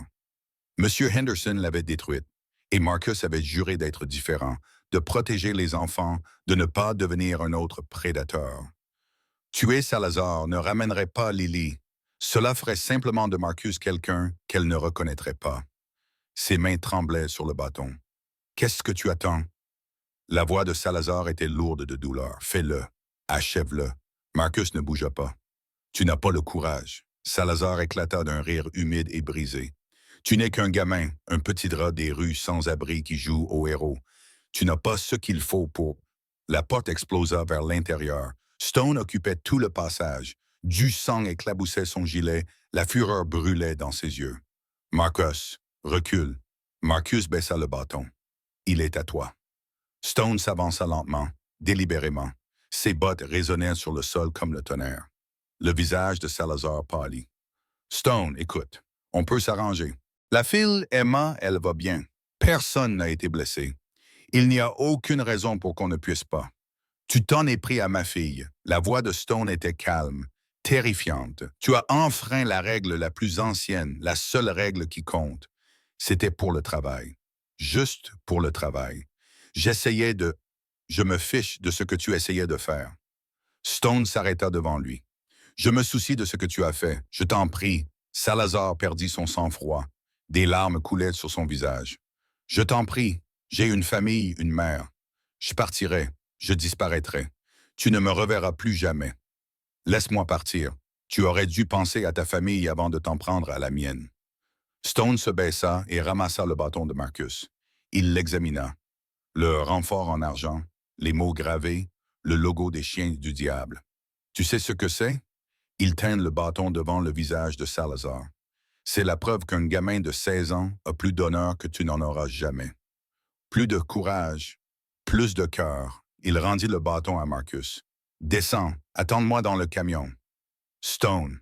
« Maintenant, Marcus. » Marcus hésita. Une partie de lui voulait rester, voulait voir justice être faite, voulait voir Salazar payer pour ce qu'il avait tenté de faire. Mais une autre partie de lui, celle qui se souvenait encore du sourire de Lily, de ses colliers de pissenlit, de sa croyance innocente que le monde pouvait être bon. Cette partie savait qu'il n'avait pas besoin de voir ça. Certaines limites, une fois franchies, ne pouvaient plus être effacées. Il se dirigea vers la porte. Le jeune Marcus se retourna. L'expression de Stone s'était légèrement adoucie. « Tu as bien agi ce soir. C'était stupide, mais bien. Merci. Ne me remercie pas encore. Nous allons avoir une longue conversation sur le fait de suivre les ordres. » Marcus acquiesça et sortit. Derrière lui, il entendit Salazar commencer à supplier. Il ne resta pas pour entendre la fin. L'entrepôt était plus calme maintenant. Les combats s'étaient déplacés ailleurs. Ou peut-être étaient-ils déjà terminés. Marcus descendit les escaliers en passant devant les débris de l'opération de Salazar, devant les membres des Devil's Hounds qui lui faisaient un signe avec quelque chose qui ressemblait à du respect. La nouvelle s'était déjà répandue. Le gamin s'était rebellé, avait affronté Salazar seul, l'avait retenu jusqu'à l'arrivée de Stone. Fou courageux ou simplement fou? Quoi qu'il en soit, une légende. Marcus trouva le camion de Stone garé dehors et grimpa sur le siège passager. Ses mains tremblaient, l'adrénaline s'estompait, le laissant vide et épuisé. Il avait failli tuer un homme ce soir. Il l'avait voulu pour Emma, pour Lily, pour tous les enfants qui avaient été abandonnés par le système, par des adultes qui auraient dû les protéger. Mais il ne l'avait pas fait. Il ne savait pas si cela le rendait fort ou faible. 20 minutes plus tard, Stone s'installa au volant. Ses jointures étaient meurtries et ensanglantées. Son visage était indéchiffrable. Ils roulèrent en silence pendant plusieurs kilomètres. Finalement, Stone prit la parole. « Tu as désobéi à des ordres directs. Oui, tu t'es mis en danger après tout ce que je t'avais dit, après tout ce dont nous avions parlé. Oui, tu aurais pu être tué. Je sais. » Nouveau silence. Pourquoi? La voix de Stone était tendue. Pourquoi n'as-tu pas simplement resté au clubhouse où tu étais en sécurité? Marcus regardait par la fenêtre, parce que la sécurité ne suffisait pas, parce que Salazar était là-bas et que je ne pouvais pas rester assis à attendre que quelqu'un d'autre s'en occupe. Ce n'est pas ton travail. Tu as 16 ans. Je suis celui qui a sauvé ta fille. Les mains de Stone se crispèrent sur le volant. Ne me sors pas cette carte, Marcus. Je t'en suis reconnaissant, plus reconnaissant que tu ne le seras jamais. Mais cela ne te donne pas le droit de gâcher ta vie dans une mission de vengeance. Ce n'était pas de la vengeance. Alors qu'est-ce que c'était? Marcus resta silencieux pendant un long moment. Quand il parla, sa voix était à peine plus forte qu'un murmure. J'avais une sœur, Lily. Elle avait 8 ans. Stone lui jeta un coup d'œil. Nous étions en famille d'accueil ensemble. Le dernier placement, avant que je n'atteigne l'âge limite. La gorge de Marcus se serra. Notre père d'accueil, c'était un prédateur. J'ai vu la façon dont il la regardait, la façon dont il trouvait des excuses pour être seul avec elle. Bon sang, je l'ai signalé, j'ai appelé la hotline, j'ai supplié l'assistante sociale d'enquêter. Marcus serra les poings. Elle a dit qu'ils allaient se renseigner. Elle a dit, ces choses-là prennent du temps. Que s'est-il passé? Une semaine plus tard, je suis rentré à la maison et j'ai trouvé Lily dans la baignoire, un flacon de médicaments vide sur le sol. Elle avait 8 ans et avait décidé que le monde était trop dur. Stone resta silencieux. Le système l'a laissé tomber. Les adultes qui étaient censés la protéger l'ont laissé tomber. Et je me suis promis cette nuit-là, j'ai juré sur sa tombe que je ne laisserai jamais cela se reproduire. Que si jamais je voyais un autre enfant en danger, je n'attendrais pas que quelqu'un d'autre s'en occupe. Je ne ferai pas confiance au système. Marcus se tourna vers Stone. Quand j'ai vu ces hommes attraper Emma, j'ai vu Lily. Je l'ai vue dans cette baignoire. J'ai vu tout ce que je n'avais pas réussi à empêcher. Et je n'ai pas pu. Sa voix se brisa. Je ne pouvais pas laisser cela se reproduire. Alors tu t'es jeté sur 3 hommes armés avec un bâton. Oui. Et ce soir, tu t'es rendu seul dans une zone de guerre. Oui. Pour affronter Salazar. Oui. Stone a garé le camion sur le bord de la route et s'est arrêté. Pendant un long moment, il est resté assis là, le regard fixe. Puis il s'est tourné vers Marcus. Je suis désolé pour ta sœur. Aucun enfant ne devrait avoir à vivre ça. Elle n'aurait pas dû. Le système ne s'est pas suffisamment soucié d'empêcher cela. Le système laisse tomber beaucoup d'enfants. La voix de Stone était grave. Je l'ai vu. Le recrutement dans les gangs, la toxicomanie, les enfants qui passent entre les mailles du filet parce que tout le monde s'en fiche. Il fit une pause. C'est en partie pour cela que je fais ce que je fais. Les chiens du diable. Nous ne sommes pas des anges. Nous avons fait des choses qui vous feraient dresser les cheveux sur la tête, mais nous protégeons aussi notre communauté, nos familles, les nôtres. Comme Emma et comme vous. Stone le regarda dans les yeux. Tu es l'un des nôtres maintenant, Marcus, que tu le veuilles ou non. Et cela signifie que je suis responsable de toi. Cela signifie que lorsque je te dis de rester en sécurité quelque part, j'attends de toi que tu y restes. Je ne peux pas te le promettre, je sais. Stone esquissa un sourire. Tu es trop têtu, trop courageux, trop semblable à moi quand j'avais ton âge. Il redémarra le camion. Mais la prochaine fois que tu décides de faire cavalier seul, préviens-moi au moins pour que je puisse te couvrir. Marché conclu. Ils parcoururent le reste du trajet dans un silence confortable. Quand ils arrivèrent au clubhouse, l'ambiance était à la fête. La musique retentissait, l'alcool coulait à flot, les membres se tapaient dans le dos et se racontaient leur victoire. Les Diablos avaient été décimés. 4 sites avaient été frappés simultanément, leur trafic de drogue détruit, leurs dirigeants éliminés. La nouvelle s'était rapidement répandue que Marcus avait affronté Salazar seul, qu'il l'avait retenu jusqu'à l'arrivée de Stone, que le gamin au bâton était entré dans la fosse au lion et en était ressorti sans une égratignure. Tank fut le premier à le trouver. Gamin, espèce de fou. Il serra Marcus dans une étreinte si forte que ses côtes en hurlèrent. Tu t'es attaqué à Salazar tout seul. Ça semblait être une bonne idée sur le moment. C'était une idée terrible. Tank le relâcha en souriant. Mais tu as réussi. C'est ce qui compte. Hammer apparut ensuite, secouant la tête. Je t'ai entraîné pendant quoi, 5 jours, et tu décides d'affronter seul un homme de main du cartel? J'ai eu un bon professeur. Les flatteries ne te sauveront pas des exercices supplémentaires que j'ajoute à ton programme. Mais Hammer souriait aussi. Bones a mis un soda dans la main de Marcus. Je me suis dit que tu l'avais mérité. Reaper a levé sa bouteille de bière en guise de salut. Au personnel, le gamin le plus fou que j'ai jamais rencontré. Au personnel, répétèrent les autres. Marcus sentit une chaleur envahir sa poitrine. Ce n'était pas le soda, mais autre chose. L'appartenance, l'acceptation, la famille. Il avait passé tellement de temps seul à survivre en marge, sans faire confiance à personne, sans avoir besoin de personne. Et maintenant, entouré de ces hommes qu'il avait acceptés comme l'un des leurs, il comprenait enfin ce qui lui avait manqué. C'était ce que Lily avait voulu pour lui. Un endroit où il avait sa place, des gens qui se souciaient de lui, une chance d'être plus qu'un simple survivant. Il aurait aimé qu'elle puisse le voir maintenant. Vers minuit, la fête commença à s'essouffler. Les membres regagnèrent leur chambre ou rentrèrent chez eux. La musique s'estompa pour devenir un bruit de fond. Marcus était assis dans un coin, épuisé, mais incapable de dormir, quand Emma apparut. Elle portait à nouveau son pyjama chat, les cheveux ébouriffés par le sommeil. « Tu vas bien? » Sa voix était pleine de soulagement. « Papa a dit que tu avais poursuivi le méchant, que tu avais aidé à l'attraper. Ton père a fait le plus gros du travail, mais tu étais là. Tu as aidé. » Elle s'assit à côté de lui, assez près pour que leurs épaules se touchent. « Tu avais peur, tu étais terrifié, mais tu l'as fait quand même. » Oui, c'est ça, le courage, non? Avoir peur, mais agir quand même. Marcus la regarda. Cet enfant douce et innocente qui avait vu trop de choses et qui croyait encore aux héros. Oui, dit-il doucement. C'est exactement ça. Emma le serra dans ses bras.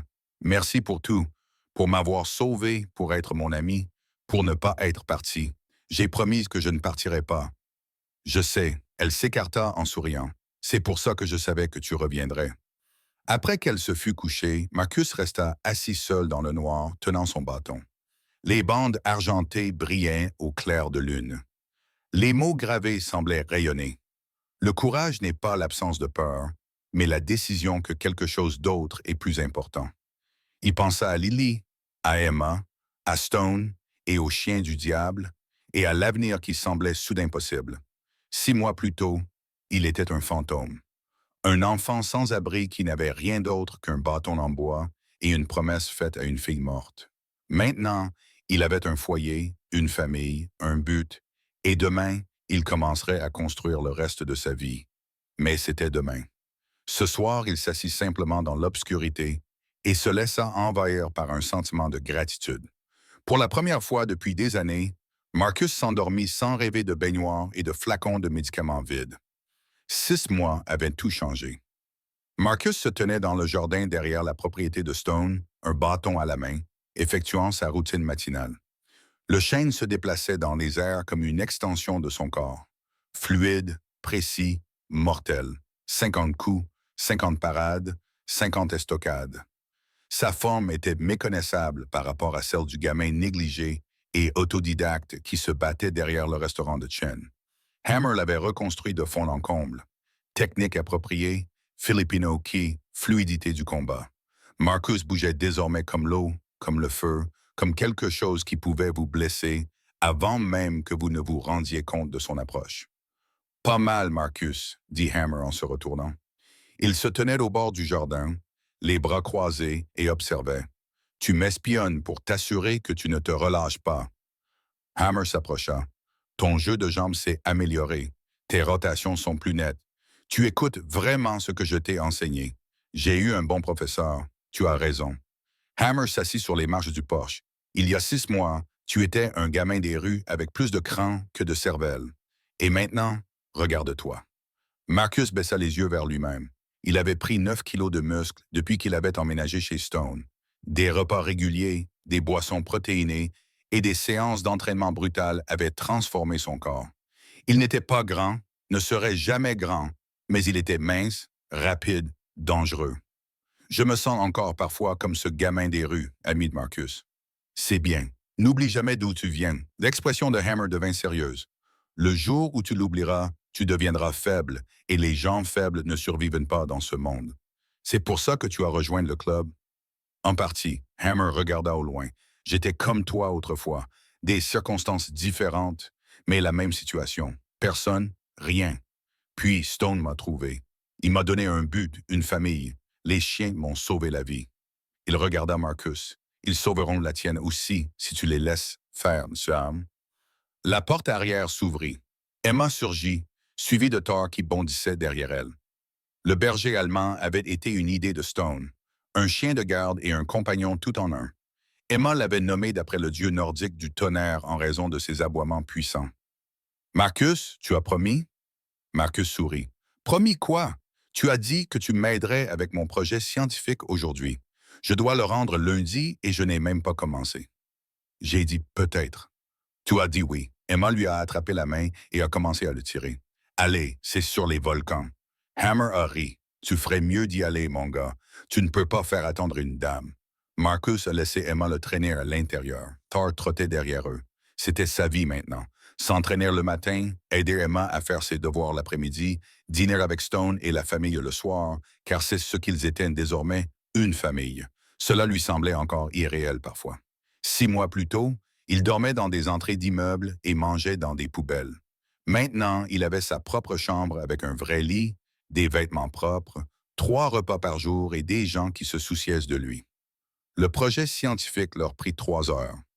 Emma voulait construire un volcan qui entrerait réellement en éruption, ce qui impliquait du bicarbonate de soude, du vinaigre et beaucoup de désordre. Quand ils eurent terminé, la cuisine ressemblait à une zone sinistrée et ils étaient tous les deux couverts de fausses laves. Papa va nous tuer, dit Emma en constatant les dégâts. Je vais te nettoyer. Tu m'aideras à nettoyer. J'ai aussi mis le bazar. Ils travaillèrent ensemble, frottant les plans de travail et passant la serpillière. Thor les observait depuis son lit, remuant la queue, visiblement amusé par toute cette agitation. « Marcus, oui, tu vas rester pour toujours? » La question le prit au dépourvu. « Que veux-tu dire par « rester avec nous » ?» La voix d'Emma était faible. « Papa dit que tu fais partie de la famille maintenant, mais parfois les gens disent ça et puis ils partent quand même. » Marcus arrêta de passer la serpillière et la regarda. Cet enfant, cet adorable et merveilleux enfant qui avait traversé tant d'épreuves et qui craignait encore d'être abandonné. « Je ne vais nulle part, dit-il fermement. Promis, promis. » Elle le serra dans ses bras, répandant de faux résidus de volcan sur sa chemise. Il s'en moquait. Ce soir-là, Stone appela Marcus dans son bureau. La pièce était remplie de souvenirs liés à la moto, des photos d'anciens membres, des récompenses et des trophées remportés lors de courses caritatives. Stone s'assit derrière son bureau, le visage impassible. Ferme la porte. Marcus obéit, sentant un nœud se former dans son estomac. Avait-il fait quelque chose de mal? « Assieds-toi. » Il s'assit. Stone l'observa longuement. « 6 mois. Monsieur, cela fait 6 mois que vous avez sauvé Emma, que vous êtes venu vivre avec nous. » Stone se cala dans son fauteuil. Beaucoup de choses ont changé. Oui, monsieur, vous avez changé. Vous avez pris du muscle, amélioré vos compétences. Hammer dit que vous êtes l'un des meilleurs élèves qu'il ait jamais formé. C'est un bon professeur. C'est vrai. Mais vous êtes un meilleur élève. Stone sortit un dossier du tiroir de son bureau. J'ai reçu des rapports de Hammer, du Doc, de Tank et des autres. Ils disent tous la même chose. Quoi donc? Que vous êtes prêt. Le cœur de Marcus se mit à battre, à tout rompre. Prêt pour quoi? Stone ouvrit le dossier. À l'intérieur se trouvaient des photos de Marcus s'entraînant, aidant au clubhouse. Marcus avec Emma. Il y avait aussi des documents, des bulletins scolaires avec des A partout, des rapports médicaux indiquant un rétablissement complet, des évaluations d'entraînement avec des notes élevées dans tous les domaines. « Tu auras 16 ans le mois prochain, » dit Stone. « C'est l'âge des espoirs. Tu es assez âgé pour commencer officiellement le processus d'adhésion au club. » Marcus ne pouvait plus respirer. « Je te propose un choix. » La voix de Stone était mesurée, prudente. « Tu peux rester ici en tant que membre de la famille, ce que tu es, quelle que soit ta décision. Vivre dans cette maison, terminer tes études, mener une vie normale ou... » Il marqua une pause. « Tu peux devenir aspirant chez les Devil's Hounds, apprendre le métier, gagner ton écusson. » Que signifie aspirant? Cela signifie travailler, travailler dur. Tu seras au bas de l'échelle et tu feras tout ce qu'il y a à faire. Nettoyer les motos, faire des courses, faire tes preuves encore et encore. Cela pourrait prendre 1 an, cela pourrait prendre 5 ans. Cela dépend de vous. Et si je réussis, Stone plongea la main dans le dossier et en sortit un gilet en cuir, de taille normale. Le logo des Devil's Hounds brodé dans le dos, le chien hargneux entouré de flammes. Vous deviendrez un frère, un membre à part entière. L'un des nôtres. Marcus fixa le gilet. 6 mois plus tôt, il n'était personne. Un enfant abandonné que le monde avait oublié. Aujourd'hui, le président d'un club de motards lui offrait un avenir. Et l'école? Tu continues. L'éducation est importante. Je veux que tu obtiennes ton diplôme. Tu peux même aller à l'université si c'est ce que tu veux. Être un hound ne signifie pas être stupide. Et l'expression d'Emma Stone s'adoucit. Elle t'aime et elle te considère comme un grand frère. Cela ne changera pas, quelle que soit ta décision. Marcus regarda le gilet, puis Stone, puis à nouveau le gilet. Puis-je y réfléchir? Prends tout le temps qu'il te faut. Stone remit le gilet dans le dossier. C'est une décision importante. Elle va changer ta vie. Je ne veux pas que tu la prennes à la légère. Merci pour tout. Pour m'avoir accueilli, pour m'avoir donné une chance, pour... Ne me remercie pas. La voix de Stone était rude mais chaleureuse. Tu l'as mérité. Chaque instant. Le jour où vous vous êtes jeté sur 3 hommes armés pour sauver ma fille. Vous avez mérité votre place dans cette famille. Tout ce qui s'est passé depuis n'a fait que le confirmer. Marcus quitta le bureau, la tête qui tournait. Il alla dans sa chambre, s'assit sur son lit et fixa le plafond. Le bâton était appuyé contre le mur. Son bâton d'origine, celui qui avait été réparé avec du fil d'argent. Stone lui en avait donné un nouveau pour s'entraîner, mais celui-ci était spécial. Celui-ci avait sauvé la vie d'Emma. On frappa à la porte. Entrez. Emma passa la tête par la porte. Ça va? Tu as l'air bizarre. Ton père vient de me proposer quelque chose d'important. Le projet Prospect. Elle entra et s'assit à côté de lui. Il m'avait dit qu'il allait le faire. Je lui ai demandé si je pouvais être présente, mais il a répondu que c'était une affaire d'homme. Elle leva les yeux au ciel, comme si je ne faisais pas partie de cette famille. Tu le savais, tout le monde le savait. Les gars en parlent depuis des semaines. Emma lui donna un petit coup d'épaule. Alors, qu'as-tu répondu? J'ai dit que j'allais y réfléchir. Qu'y a-t-il à réfléchir? Marcus la regarda. C'est un engagement important. Une fois que je m'engagerai dans cette voie, je ne pourrai plus faire marche arrière. Est-ce une mauvaise chose? Je ne sais pas. Peut-être. La vie que mène ton père est dangereuse. Il a des ennemis, des rivaux, des gens qui veulent lui faire du mal à lui et à tous ceux qui lui sont chers. Comme les Diablos. Comme les Diablos.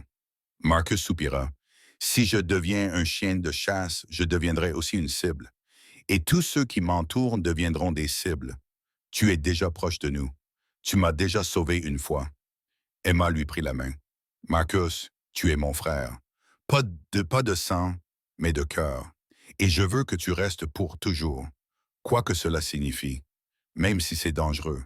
La vie est dangereuse. De mauvaises choses arrivent même quand on fait attention. Sa voix était plus mûre que son âge. Mais avoir une famille, avoir des gens qui t'aiment et te protègent, cela vaut la peine de courir le danger. Marcus lui serra la main. Quand es-tu devenu si sage? J'ai toujours été sage.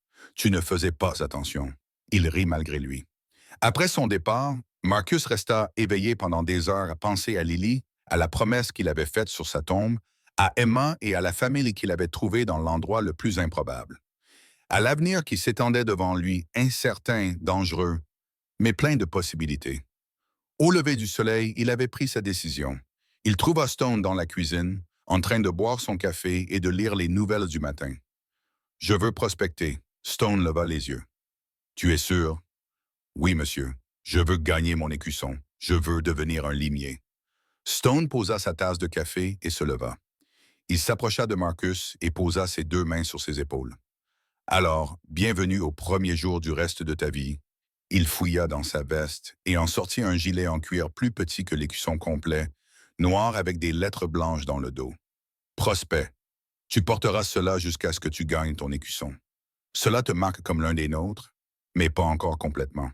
Tu devras faire tes preuves encore et encore. Il y aura des jours où tu détesteras ça, des jours où tu voudras abandonner. Mais si tu persévères, si tu nous montres de quoi tu es capable, je serai ton frère. Tu seras un frère. » Stone lui tendit le gilet. Enfile-le. Marcus passa le gilet sur ses épaules. Il lui allait parfaitement, comme s'il l'avait attendu. Il y a encore une chose. Stone fouilla dans son autre poche et en sortit quelque chose enveloppé dans un tissu. Il le déballait avec précaution. Marcus retint son souffle. C'était son bâton d'origine, celui qui avait été réparé après le combat, mais transformé. Les attaches argentées avaient été polies jusqu'à briller. De nouvelles gravures couvraient toute la longueur, représentant des scènes du sauvetage.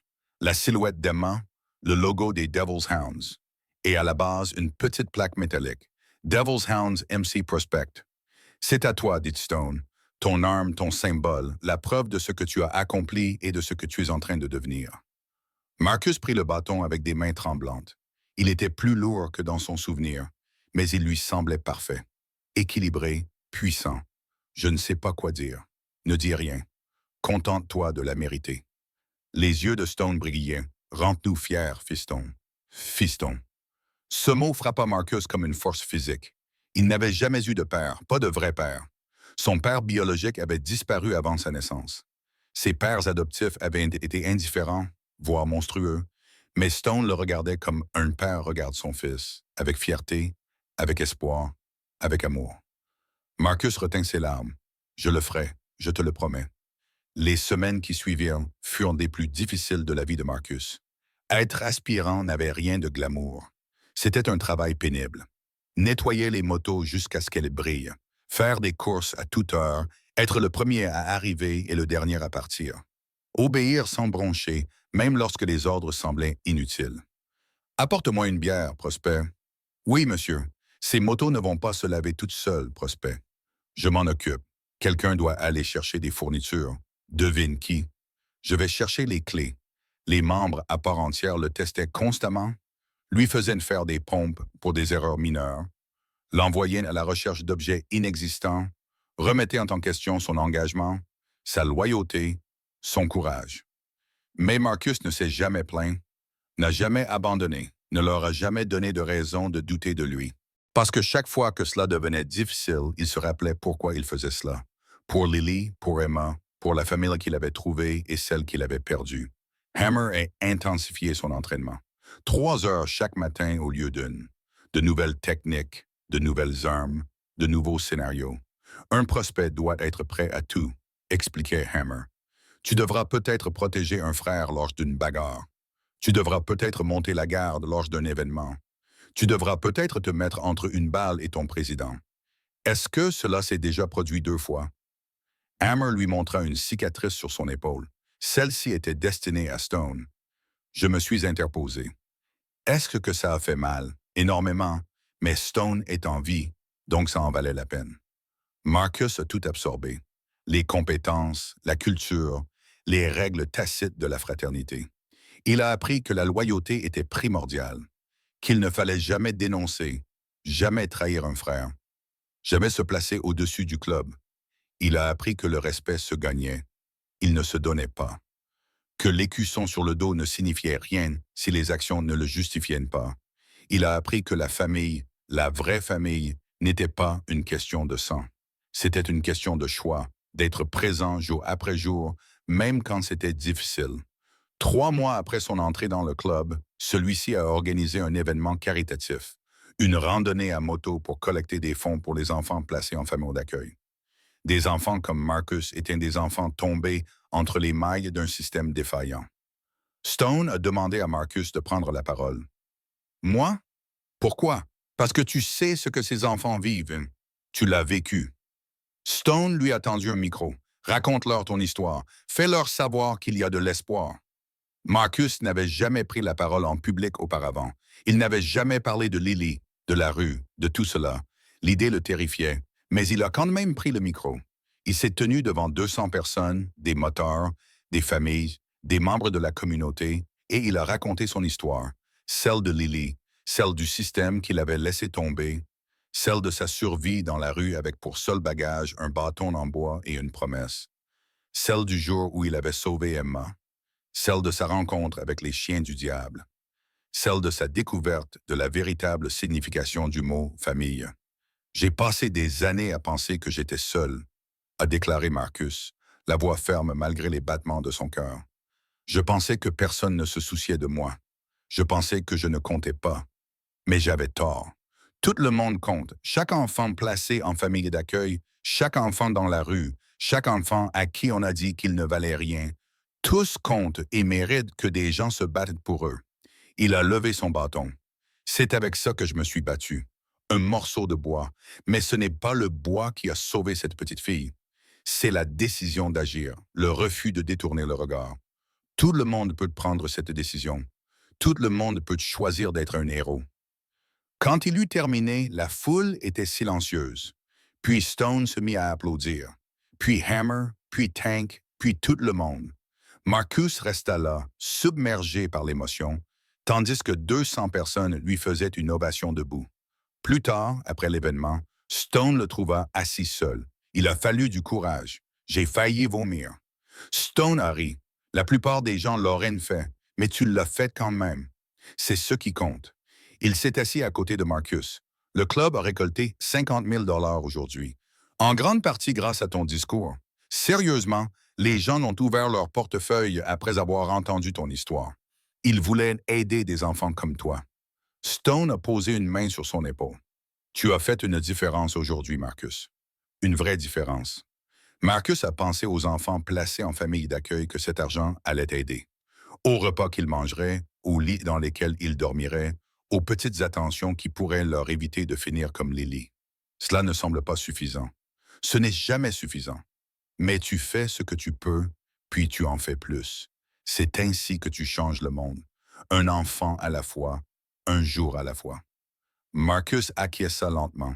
Il comprenait maintenant pourquoi Stone lui avait demandé de prendre la parole. Il ne s'agissait pas seulement de collecter des fonds. Il s'agissait de montrer à Marcus ce qu'il pouvait devenir. Pas seulement un combattant, pas seulement un espoir, mais un leader. Un leader, quelqu'un qui pouvait inspirer les autres, qui pouvait faire la différence. Quelqu'un dont Lily aurait été fière. Ce soir-là, Marcus se rendit sur la tombe de Lily pour la première fois depuis qu'il s'était enfui.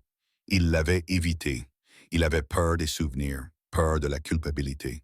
Mais il avait besoin de lui dire. Il s'agenouilla dans l'herbe, le bâton sur les genoux, et parla à la pierre tombale. « Salut, Lily.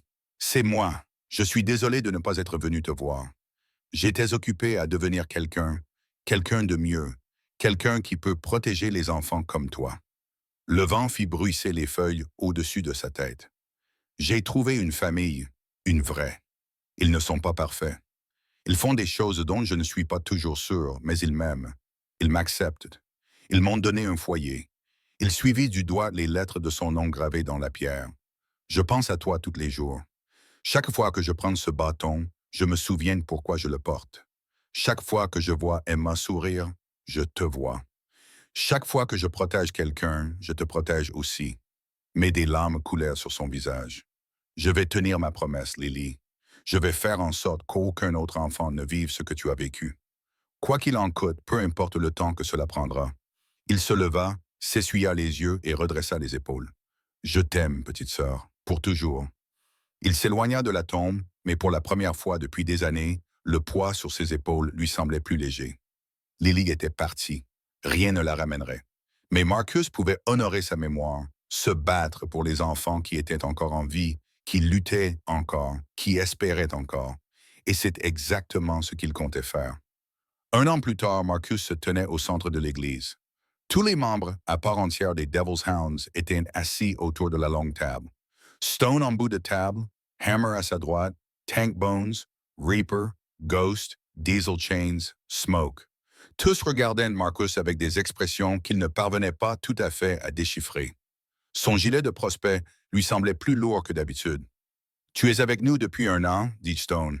12 mois pour faire tes preuves. 12 mois de travail acharné, d'entraînement et de sacrifice. Oui, monsieur. Nous t'avons testé, poussé, fait faire des choses qu'aucun jeune de 17 ans ne devrait avoir à faire. » La voix de Stone était formelle, solennelle, et tu ne t'es jamais plaint, tu n'as jamais abandonné, tu ne nous as jamais donné la moindre raison de douter de ton engagement. Le cœur de Marcus battait à tout rompre dans sa poitrine. Le vote a été unanime. Stone s'est levé. Tous les hommes dans cette pièce pensent que tu as mérité ta place parmi nous. Hammer a tendu la main sous la table et en a sorti un gilet en cuir, de taille normale, avec tous les écussons. Le logo des chiens du diable brillait dans le dos. Le chien hargneux était entouré de flammes. Enlève ton gilet de candidat, ordonna Stone. Les mains de Marcus tremblaient tandis qu'il retirait le gilet qu'il avait défini pendant toute l'année écoulée. Il le plia soigneusement et le posa sur la table. Stone contourna la table et se plaça devant lui. Marcus, tu es arrivé chez nous comme un enfant sans abri, avec pour seul bagage un bâton en bois et plus de courage que de bon sens.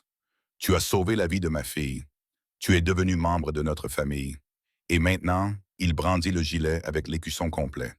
Tu deviens notre frère. Stone l'aida à enfiler le gilet. Le cuir se posa sur les épaules de Marcus comme une armure, comme une destinée. Tourne-toi. Marcus se tourna vers la table. Tous les hommes étaient debout. Mes frères, dit Stone, je vous présente notre nouveau membre à part entière. Staff Devil's Hound. La salle explosa. Tank fut le premier à l'atteindre, le serrant dans une étreinte d'ours. Bienvenue dans la famille, frère. Hammer fut le suivant, lui saisissant les épaules, les larmes aux yeux. Je savais que tu y arriverais. Je le savais depuis le premier jour. Reaper, Ghost, Diesel, Chains, Smoke, Bones. L'un après l'autre, ils l'embrassèrent, l'accueillirent, lui donnèrent le sentiment d'appartenir à la famille, car c'était le cas. C'était désormais sa famille. Stone attendit que les autres aient fini, puis serra Marcus dans ses bras à son tour. « Je suis fier de toi, fiston. Plus fier que tu ne le sauras jamais. Merci pour tout. Ne me remercie pas. C'est toi qui as fait le travail. Tu l'as mérité. » Stone s'écarta, les mains sur les épaules de Marcus. « Ta sœur serait fière aussi. » Marcus eut la gorge serrée. « Je l'espère, je le sais. La fête dura donc jusque tard dans la nuit. De la nourriture, des boissons, de la musique, des rires. » Marcus était assis au milieu de tout cela, entouré de ses frères, portant son insigne, avec le sentiment d'être enfin arrivé quelque part. Mais le meilleur moment s'est venu plus tard.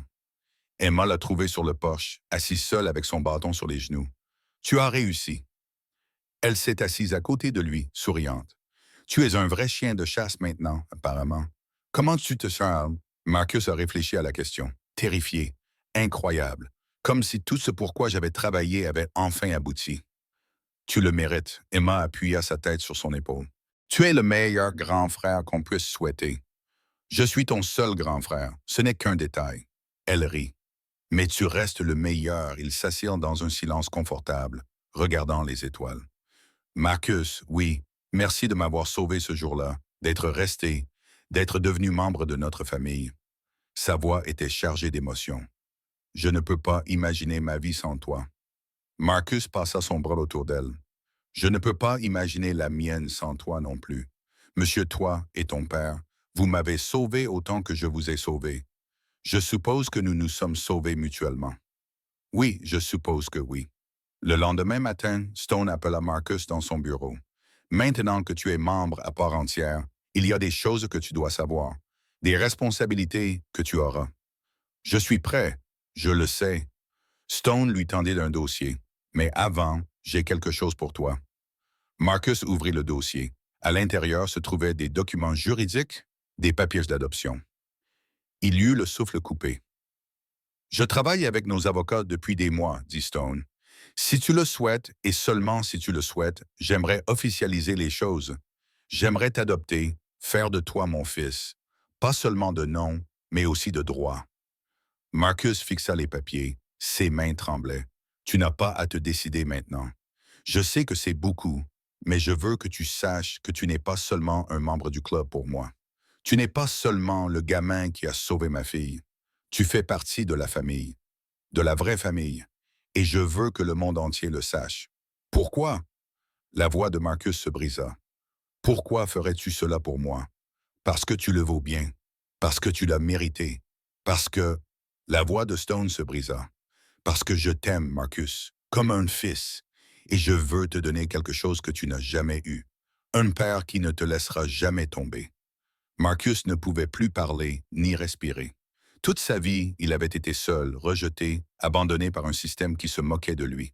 Et maintenant, cet homme bourru, terrifiant, merveilleux, lui offrait quelque chose qu'il n'avait jamais osé espérer. Un vrai père, une vraie famille, un vrai foyer, oui. Le mot sortit dans un murmure. Oui, je veux ça. Je veux être votre fils. Le visage de Stone s'illumina d'un sourire. Le premier vrai sourire que Marcus lui ait jamais vu. Alors officialisons cela. L'adoption fut finalisée 2 semaines plus tard. Marcus se tenait dans le tribunal, vêtu de ses plus beaux habits, flanqué de Stone et Emma. La juge lui posa une série de questions. Comprenait-il ce que signifiait l'adoption? Consentait-il à être adopté par Victor Reyes? Acceptait-il tous les droits et responsabilités qui en découlaient? Oui, répondit Marcus à chaque fois. La juge signa les papiers, les tamponna et les officialisa. Félicitations, dit-elle en souriant. Tu es désormais légalement Marcus Reyes. Emma l'a serré dans ses bras. Tu es vraiment mon frère. Stone lui a serré la main de manière formelle, puis l'a pris dans ses bras. Bienvenue dans la famille, fiston, officiellement. Ce soir-là, ils ont fait la fête au clubhouse. Les membres à part entière ont levé leur verre à Marcus, non seulement en tant que frère, mais aussi en tant que fils de Stone, l'héritier de l'héritage des Devil's Hounds. À la santé du personnel, rugit Tank, le gamin le plus fou, le plus courageux et le plus têtu que nous ayons jamais rencontré. À la santé du personnel, répétaient un des autres. Marcus se tenait au milieu de la pièce, submergé par l'émotion. 1 an auparavant, il dormait dans des entrées d'immeubles et se battait pour des miettes. Maintenant, il avait un père, une sœur, une fraternité, un avenir. Et tout avait commencé avec un bâton en bois et le refus de détourner le regard. 3 mois après l'adoption, des problèmes sont survenus. Marcus était à l'école lorsque son téléphone a vibré. Un SMS de Tank. Au clubhouse immédiatement. Urgence. Il était déjà sorti avant que le professeur n'ait pu l'arrêter. Le clubhouse était en proie au chaos lorsqu'il est arrivé. Les membres couraient dans tous les sens. Les téléphones sonnaient, les voix s'élevaient. Quelque chose de grave s'était produit. Il a trouvé Stone dans l'église, entouré des principaux dirigeants. Que se passe-t-il? Le visage de Stone était sombre. Tu te souviens des Diablos? Ceux que nous avons démantelés l'année dernière, l'équipe de Salazar. Ce qui restait d'eux a rejoint un autre gang, les Crimson Skulls. Plus grands, plus méchants, et ils veulent se venger. Marcus sentit son sang se glacer. Se venger de quoi? D'avoir détruit leur opération, d'avoir tué Salazar, de les avoir humiliés. Stone frappa du poing sur la table. Ils ont attaqué l'un de nos convois ce matin. Ils ont tué 2 recrues. Ils nous ont envoyé un message. Quel genre de message? Hammer jeta quelque chose sur la table. Une photo. Marcus la ramassa. Ses mains devinrent engourdies. C'était une photo de l'école d'Emma, la fenêtre de sa classe entourée au marqueur rouge et en bas écrit « Nous savons où se trouve ta famille. » « Il menace Emma, dit Marcus d'une voix à peine maîtrisée. « Il menace ma sœur, il nous menace tous, dit Stone. Mais oui, Emma en particulier. Ils savent quelle est ma faiblesse. Oh, et je ferai tout pour la protéger. Que faisons-nous? Nous partons en guerre. Les yeux de Stone étaient froids, durs, meurtriers. Nous découvrons où il se trouve et nous mettons fin à tout cela une fois pour toutes. Les 2 semaines suivantes furent les plus intenses de la vie de Marcus. Le club fut en état d'alerte maximale. Des gardes armés surveillaient la propriété de Stone 24 heures sur 24. Emma a été retirée de l'école et suivait des cours particuliers à la maison. Personne ne sortait seul. Marcus dormait à peine. Il s'entraînait de manière obsessionnelle, se poussant plus fort que jamais. Si les Skulls s'en prenaient à sa famille, il serait prêt. Hammer l'a trouvé à 3 heures du matin, en train de s'entraîner dans le jardin. « Tu dois te reposer, mon frère. »« Je ne peux pas. Pas tant qu'ils sont là dehors. Te brûler les ailes n'aidera personne, Emma. » Hammer lui a pris le bâton des mains. « Le club s'en occupe. Nous avons des informations. Nous avons un plan. Le moment venu, nous frapperons. Je veux être là. Tu y seras. » Hammer avait l'air sérieux. Stone avait déjà donné son accord. « Tu fais partie de l'équipe d'assaut. » Marcus a senti quelque chose bouger en lui. Du soulagement, de la détermination, de la peur. Quand 3 jours plus tard, ils ont attaqué leur base principale, éliminé leurs dirigeants et mis fin à tout cela une fois pour toutes. 3 jours qui semblaient durer 3 ans. Marcus passa chaque instant à se préparer, à vérifier son équipement, à revoir les plans, à s'assurer qu'Emma savait qu'il l'aimait. « Tu me fais peur, dit Emma la veille de l'opération. Tu agis comme si tu ne devais pas revenir. Je reviendrai, je te le promets. Tu as dit que les promesses comptaient. C'est vrai, et je tiendrai celle-ci. Il la serra fort dans ses bras. Peu importe ce qui arrivera demain, je veux que tu saches que te rencontrer a été la meilleure chose qui me soit arrivée. Toi et ton père m'avaient donné une vie, un but, une raison de me battre. Dorbasui, la voix d'Emma était ferme malgré ses larmes. Basse-toi et reviens à la maison. C'est un ordre. Oui, madame. L'assaut commença à minuit. 50 Devil's Hounds entièrement armés attaquèrent le quartier général des Crimson Skulls depuis 3 directions. Marcus chevauchait avec le bâton de Stone attaché dans le dos, le cœur battant à tout rompre sous l'effet de l'adrénaline. Ils ont frappé violemment la porte. Les gardes sont tombés. Les alarmes ont retenti. Le chaos a éclaté. Marcus s'est déplacé dans le complexe comme une ombre.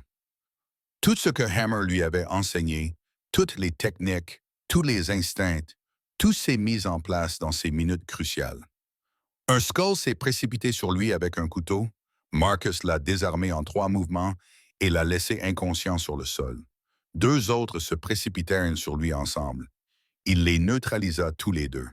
Le bâton tournoyait dans ses mains comme une extension de sa volonté. Bâton à ta gauche. L'avertissement de Tank arriva juste à temps. Marcus esquiva, sentit la balle passer bien au-dessus de Pate, pivota et frappa le tireur à la tempe. L'homme s'effondra. Merci, mon frère. Fais gaffe à toi, gamin. Ils s'enfoncèrent plus profondément dans le complexe. Des coupes de feu résonnaient tout autour. Des cris, des hurlements, les bruits de la guerre. Marcus se retrouva séparé du groupe dans un couloir qu'il ne reconnaissait pas. Il avança prudemment. Son bâton aiguisait tous ses sens. Une porte s'ouvrit brusquement. Un homme massif, pesant au moins 30 tonnes de muscles et de rage, se précipita vers lui. C'était le chef des Crimson Skulls. Marcus avait vu sa photo dans les briefings des services secrets. Victor C.S., ancien mercenaire, avait tué des dizaines d'hommes à main nue, et il fonçait droit sur Marcus. « C'est toi, le gamin au bâton! » La voix de Victor était profondément amusée. Celui qui a éliminé Salazar. Ils t'ont donné un patch complet. Un enfant. Je ne suis pas un enfant. Tu vas bientôt être un cadavre. Victor chargea. Marcus n'avait jamais combattu quelqu'un d'aussi imposant. Victor était plus rapide qu'il n'en avait l'air, plus fort que cela n'aurait dû être possible. Ses poings étaient comme des marteaux et il repoussait les coups de bâton de Marcus comme s'il n'était rien. Ils échangèrent des coups à travers le couloir. Marcus esquiva, évita, tenta de trouver une ouverture. Victor continuait d'avancer, implacable, imparable. Un poing massif frappa Marcus dans les côtes. Il entendit quelque chose craquer. Une douleur explosive lui traversa le torse. Il tituba en arrière, haletant. Pathétique. Victor l'attrapa par la gorge et le souleva du sol. C'est le gamin qui a détruit le Diablo. C'est le bâton légendaire. Marcus ne pouvait plus respirer. Des taches noires dansaient devant ses yeux. Je vais prendre plaisir à te tuer. Ensuite, je vais trouver ta petite sœur et je vais... Quelque chose se brisa en Marcus. Pas physiquement, quelque chose de plus profond, de plus primitif. Il pensa à Lily, à Emma, à tous les enfants qui avaient été menacés par des monstres comme celui-ci, et il refusa de mourir. Avec le peu de force qui lui restait, il brandit le bâton vers le haut. L'extrémité renforcée d'argent frappa Victor sous le menton avec une force dévastatrice. Victor relâcha son emprise. Marcus tomba au sol, haletant, mais il ne s'arrêta pas. Il balaya les jambes de Victor. Le géant s'effondra. Marcus était au-dessus de lui. Instantanément, il lui pressa le bâton contre la gorge. « Tu veux menacer ma sœur? » La voix de Marcus était à peine humaine, celui-ci était d'émotion. « Tu veux menacer ma famille? » Victor se débattait, mais Marcus avait désormais l'avantage, la position et la rage. « Je vais te dire la même chose que j'ai dite à Salazar. La même chose que je dirai à quiconque essaiera de faire du mal aux personnes que j'aime. » Marcus se pencha vers lui. « Tu as choisi la mauvaise fille. » Il appuya plus fort sur le bâton. Le visage de Victor devint violet. « Bâton, retire-toi. » La voix de Stone transperça le brouillard rouge. Marcus leva les yeux. Son père se tenait dans l'embrasure de la porte, une arme à la main, flanqué de Tank et Hammer. « Il est fini, » dit Stone. « Laisse les autorités s'occuper de lui. Il a menacé Emma. Je sais, mais si tu le tues comme ça, tu deviendras comme lui. C'est ce que tu veux? » Marcus baissa les yeux vers le visage violet de Victor, vers la peur dans ses yeux. Encore un effort et ce serait fini. Justice serait faite. Vengeance accomplie. Mais Stone avait raison. Ce n'était pas de la justice. C'était un meurtre. Et Marcus refusait de franchir cette ligne. Il recula. Victor haletait, toussant et crachant. Tank et Hammer s'approchèrent et attachèrent les mains du chef de gang avec des liens en plastique. « On l'a, mon frère. C'est fini. » Stone aida Marcus à se relever. « Ça va? Des côtes cassées, je pense. Rien que le docteur ne puisse réparer. » Et ici, Stone tapota la poitrine de Marcus au niveau du cœur. Marcus réfléchit à la question. « J'ai failli le tuer. Mais tu ne l'as pas fait parce que tu m'as arrêté. Je t'ai rappelé. Tu t'es arrêté toi-même. » Les yeux de Stone étaient fiers. « C'est la différence entre nous et eux, fiston. Nous avons un code. Nous avons des limites que nous ne franchissons pas, même quand nous le voulons, même quand ils le méritent. » Marcus acquiesça lentement. Ses mains tremblaient encore, mais la rage s'estompait, remplacée par quelque chose de plus calme, de plus clair. « Rentrons à la maison, dit Stone. Emma nous attend. » Ils rentrèrent au complexe en silence. L'opération avait été un succès. Les Crimson Skulls étaient finis. Leur chef avait été capturé, leurs opérations détruites, les survivants dispersés. La menace qui pesait sur les Devil's Hounds et leurs familles était terminée. Mais Marcus ne pouvait s'empêcher de penser au choix qu'il avait fait, à la ligne qu'il avait failli franchir. Quand ils arrivèrent à la maison, Emma les attendait sous le porche. Elle courut vers Marcus et se jeta dans ses bras, sans se soucier de ses côtes cassées, ni du sang sur ses vêtements. « Tu es revenu. Je t'avais promis que je reviendrais. Tu tiens toujours tes promesses. » Elle s'écarta et le regarda avec ses yeux gris acier, les yeux de son père. « Tu es un héros, Marcus. Tu le sais, n'est-ce que pas? Un vrai héros. Je ne suis pas un héros, mais je suis juste... » « Tu es un héros, insista-t-elle. Tu m'as sauvé. Tu as sauvé notre famille. Tu te bats pour ceux qui ne peuvent pas se battre eux-mêmes. C'est ce que font les héros. » Marcus regarda sa petite sœur, cette fille féroce et merveilleuse qui était devenue le centre de son univers. Peut-être avait-elle raison. Peut-être qu'être un héros ne signifiait pas être parfait. Il s'agissait plutôt de faire des choix, de se lever quand les autres s'asseyaient, de protéger les innocents, quel qu'en soit le prix. « D'accord, dit-il finalement. Je suis peut-être un héros, mais seulement parce que j'ai quelque chose qui vaut la peine d'être défendu. » Cette nuit-là, Marcus se tenait seul sous le porche, son bâton à la main. Le complexe était calme. La famille était en sécurité. La menace avait disparu. Il leva les yeux vers les étoiles et repensa au chemin qui l'avait mené ici. Il y a 2 ans, il était un enfant sans abri, sans rien. Un fantôme, un rejeté. Le système l'avait laissé tomber et avait tué sa sœur, et il avait dû survivre dans la rue avec pour seules armes sa rage et son chagrin. Puis il avait vu 3 hommes tenter d'enlever une petite fille, et il avait fait un choix. Ce choix avait tout changé. Il lui avait donné une famille, un père qui l'aimait, une sœur qui avait besoin de lui, des frères qui mouraient pour lui. Il lui avait donné un but, une raison de se lever chaque matin, une cause pour laquelle se battre. Il lui avait donné quelque chose qu'il n'avait jamais eu auparavant, l'espoir. La porte s'ouvrit derrière lui. Stone sortit avec 2 bières à la main. « Je n'arrive pas à dormir. J'ai trop de choses en tête. » Stone lui tendit une bière et s'assit à côté de lui. « Tu t'es bien débrouillé ce soir. Tu as géré Victor comme un pro. J'ai failli le tuer.